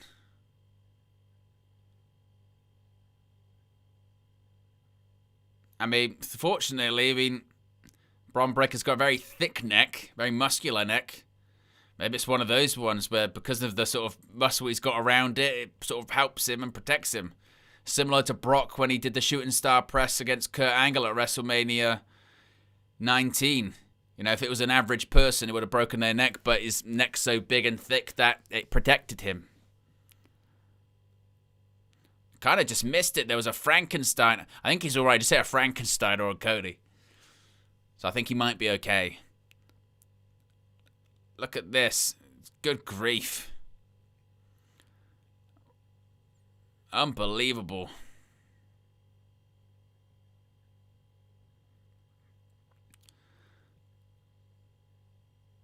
Bear in mind, the heels are about to get the numbers advantage with the next person that comes out, which will likely be Bronson Reed.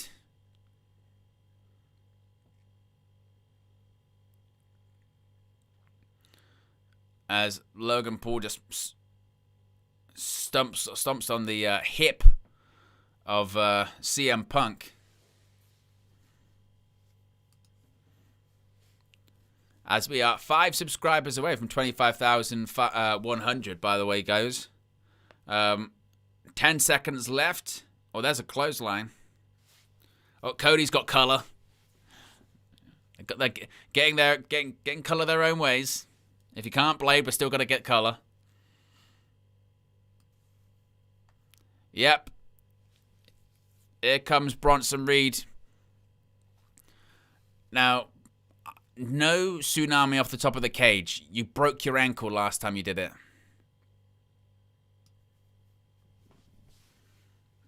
Of course, he missed WrestleMania because of the tsunami off the top of the cage. So I don't think he'll do that again this time around. I tell you what, though, Bronson Reed, I've mentioned this a lot. He does look to be in fantastic shape.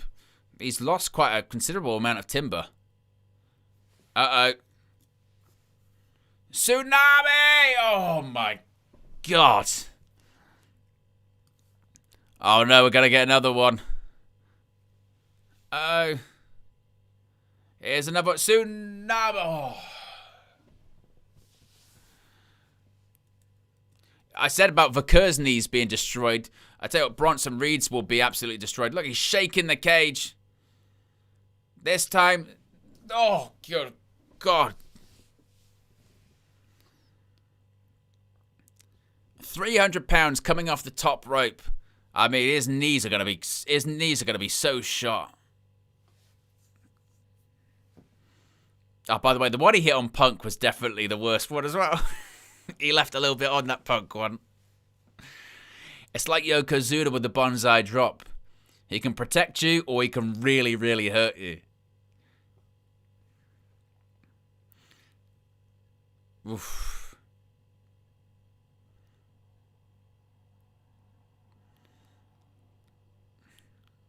Right, Punk's hanging over the top rope. Oh my word, he just got squished by Bronson Reed up against that cage. And now you're going to have Jey Uso come down next, probably. Whether or not he'll actually come down the ramp, or is he going to come through the crowd? If I was the babyfaces and he comes through the crowd doing this whole yeet thing, I'd be pissed off. Get in the ring, man. Oh, Punk being just thrown into the cage wall. Oh, there's a chop. Big boots. Sends CM Punk down.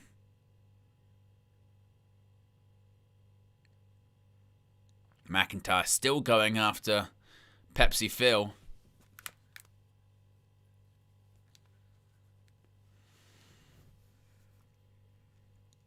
Oh. Super kick by Big Jim. There's a clothesline by Bronson Reed.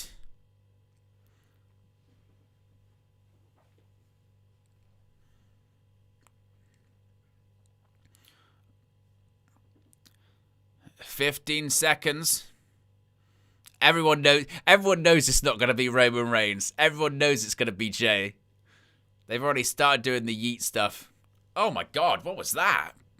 Bron Breakker.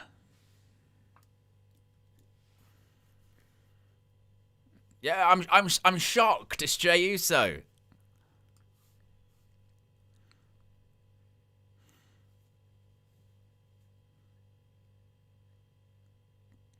Here he comes.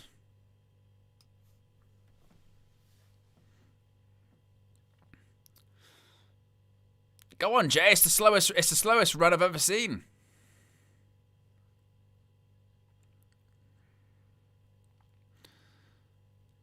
Here comes Jey Uso.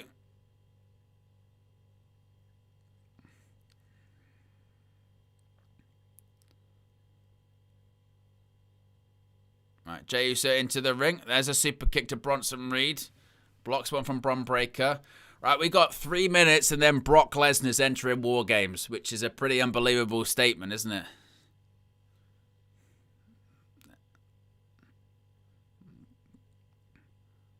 Goes for a kick to the gut. Step up enziguri across the shoulder blades.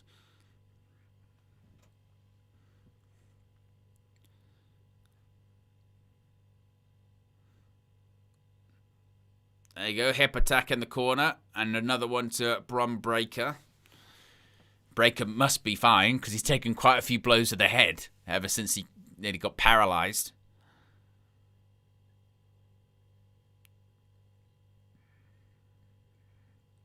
Oof. Super kick to Logan Paul. Oh, 1D. For a second I thought Logan Paul was going to be spiked on his neck. Holy shit. Oh, God. Oh, we're gonna...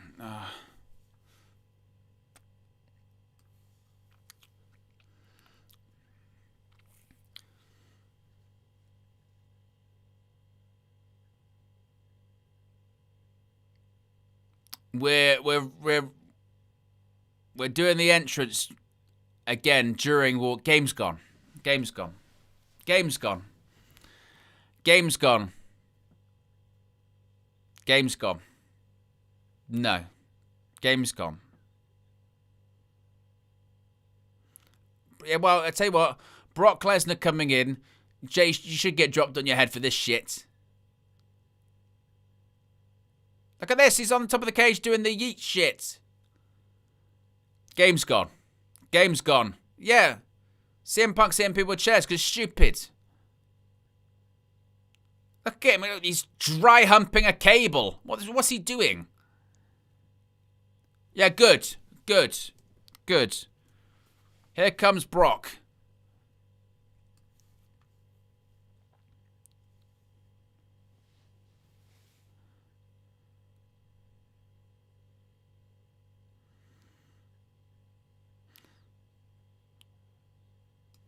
Is he going to slip?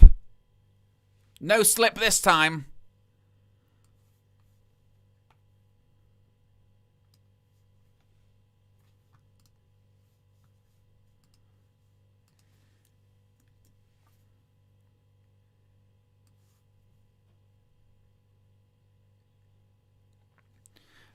Lesnar's never had a teammate since 2004. Holy shit, that is an unbelievable stat.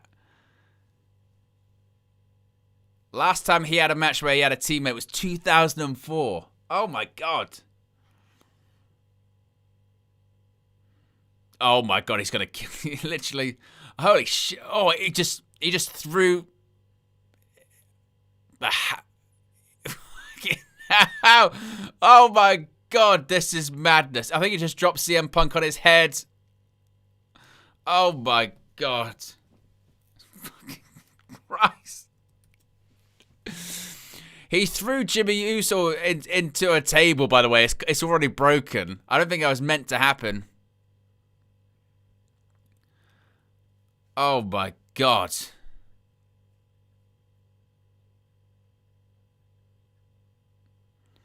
Oh, God.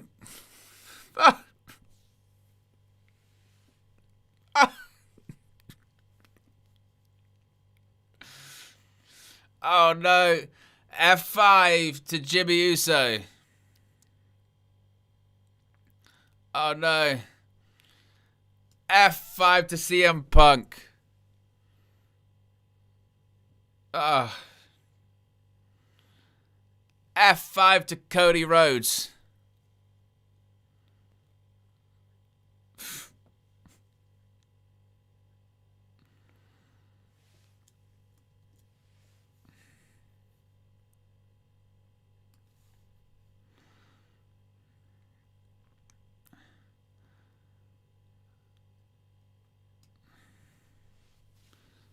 Good grief. They should have just done 4v1. F5. Punk's got a chair. He just got kicked in the gut. Oh, Cody's trying to fight back. Oh.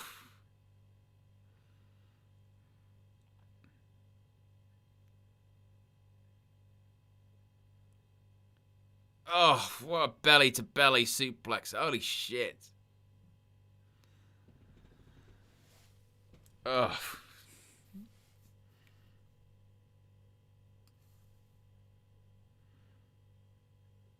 Now Lesnar's got a chair. Oh.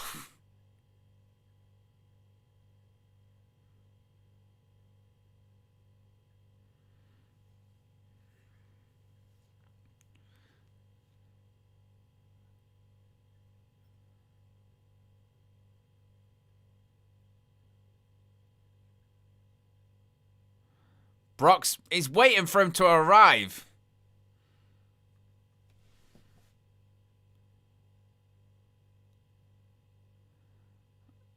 There you go, Roman. I was thinking, well, I think you're gonna say if he left the cage, is the match over? I suppose technically, if the match hasn't started yet, maybe. Roman's definitely got something wrong with his elbow, by the way. You notice when he came back on Raw a couple of weeks ago, he had that big sleeve on.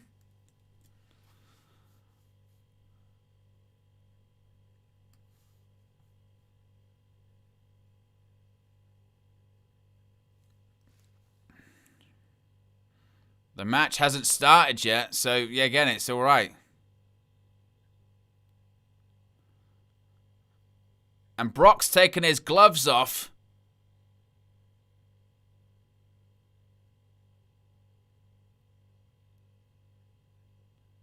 Superman punch. Another Superman punch. Lesnar's going to go for like the barricade or something like that. Gets him out of the match. He's done his shit. Another Superman punch.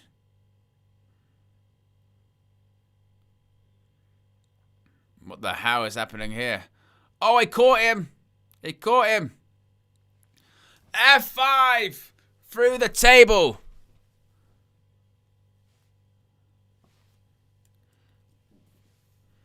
I reckon Reigns is injured, you know. He's got that thing on his elbow, and he's just been put through the table already.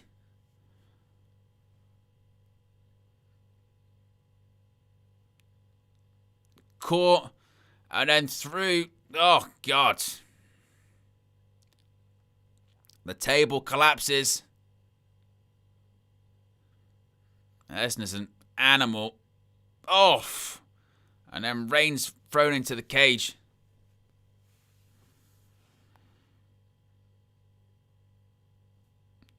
I mean, it just goes to show you, they said about Brock being a caged animal in WarGames. The cage couldn't contain him.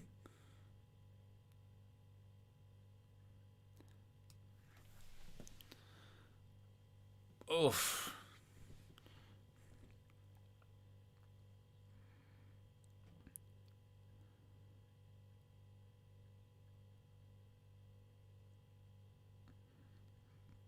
Well, Roman now is in WarGames, and Brock's getting back in there as well. God, he's fucking terrifying.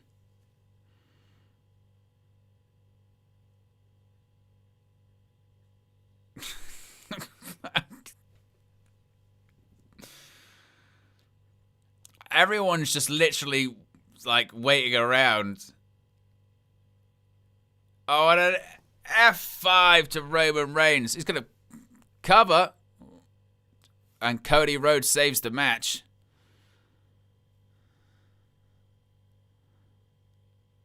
Oh, Punk's got Brock up on his shoulders. There goes your GTS. Cody's going to go for a crossroads. Crossroads. Cover. One. Oh, Logan Paul breaks up.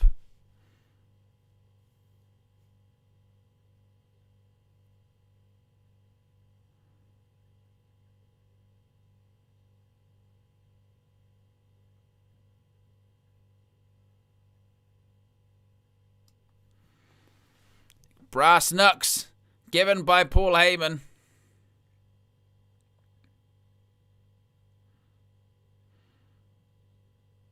Oh, look at that. Straight right hand to Cody. Oh, and one to Jimmy Uso as well.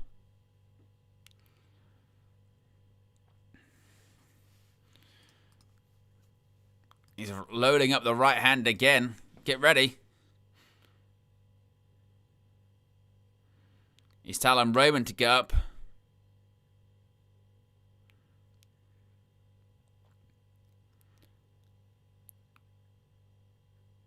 Oh, spear! It actually feels crazy to see, like, Brock down Salling, doesn't it? Uh-oh. He's got the brass knuckles now, Roman. And he's got the Superman punch. Oh, Superman punch with the knuckles. Oh, wow. One to Drew McIntyre.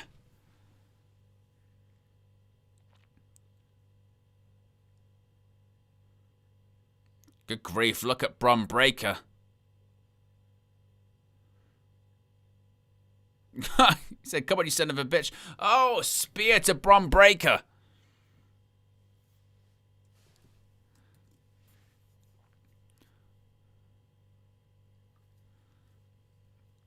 Now what? He's going to try and do the Superman punch to Brock. He's so hitting Jey, isn't he? Uh-oh, F5. Oh, my... Spear through the table that was already half broken. What the hell happened there? I mean, pure carnage.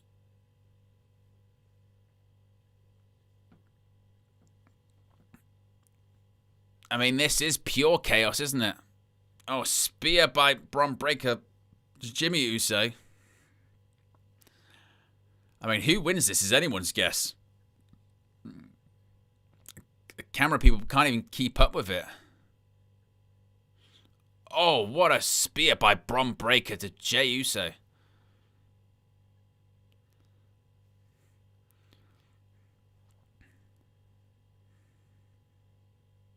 McIntyre with a low blow to Cody Rhodes.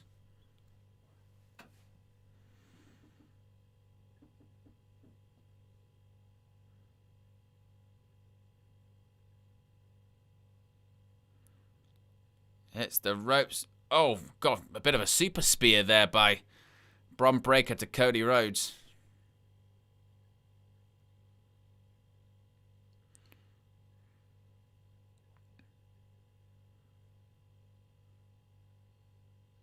Breakker, oof. Crashes into the cage. Going for a GTS, Logan Paul. Oh, he went for that right hand. Punk. He's got Logan Paul up. GTS. Remember. One. Here we go. 1, 2. Who the hell is that? Someone's got into the cage. Who the hell is this?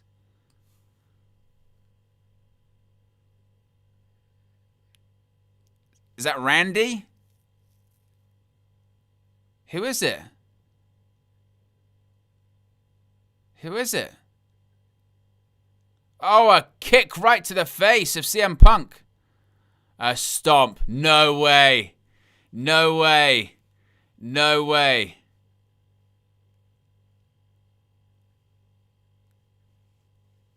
Well, someone's just come in and hit a stomp on CM Punk and then has climbed the cage and left.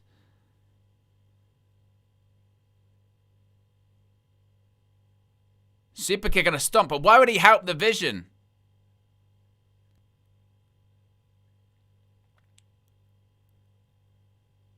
And a spear to CM Punk. Cover 2. Wow! And they win WarGames. Who was it? I mean, there's quite a few people. It could be. I said in my returns video, it could be Austin Theory. Who was it?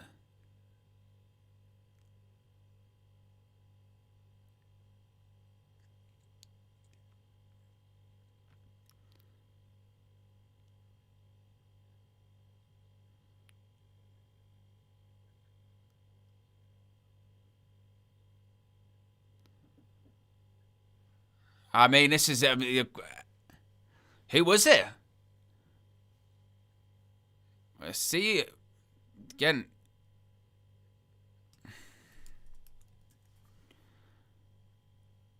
CM Punk looked confused.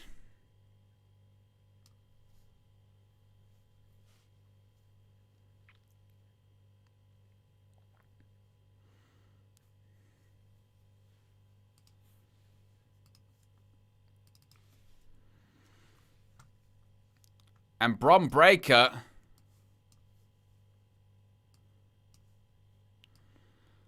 pin CM Punk. So, I mean, they're trying to suggest that it was Rollins, but it wasn't.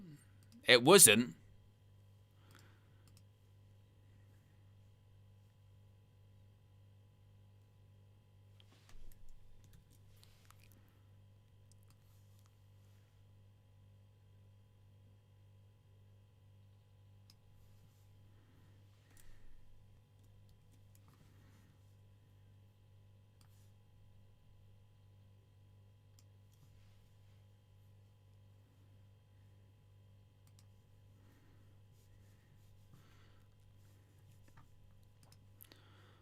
Well, Paul Heyman seemingly had something up his sleeve. The question, who was it?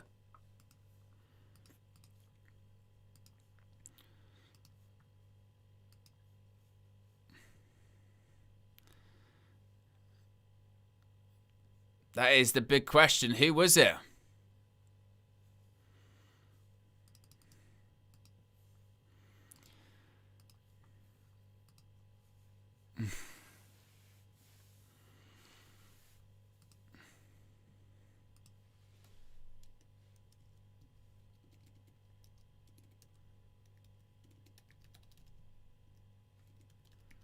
Mystery person.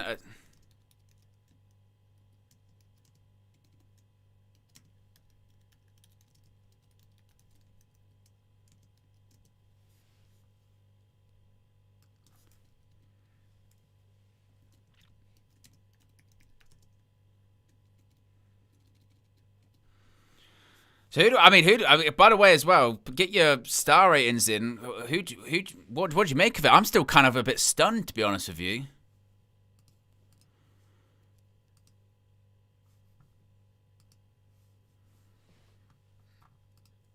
A show of respect.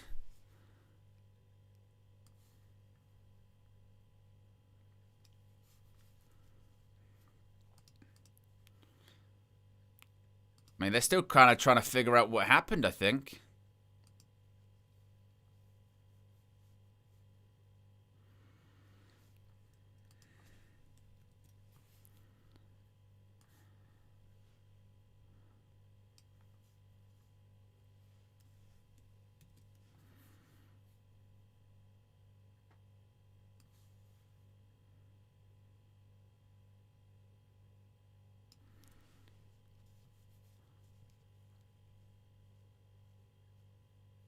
Is that what the tease is? Well, the crowd are booing because they're like, well, what was it then?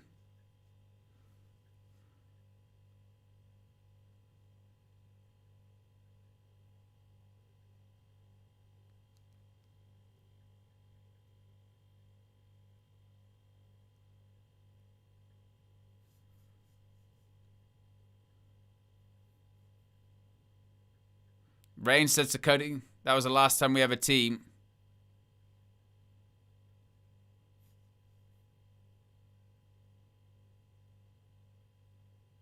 And then that's it.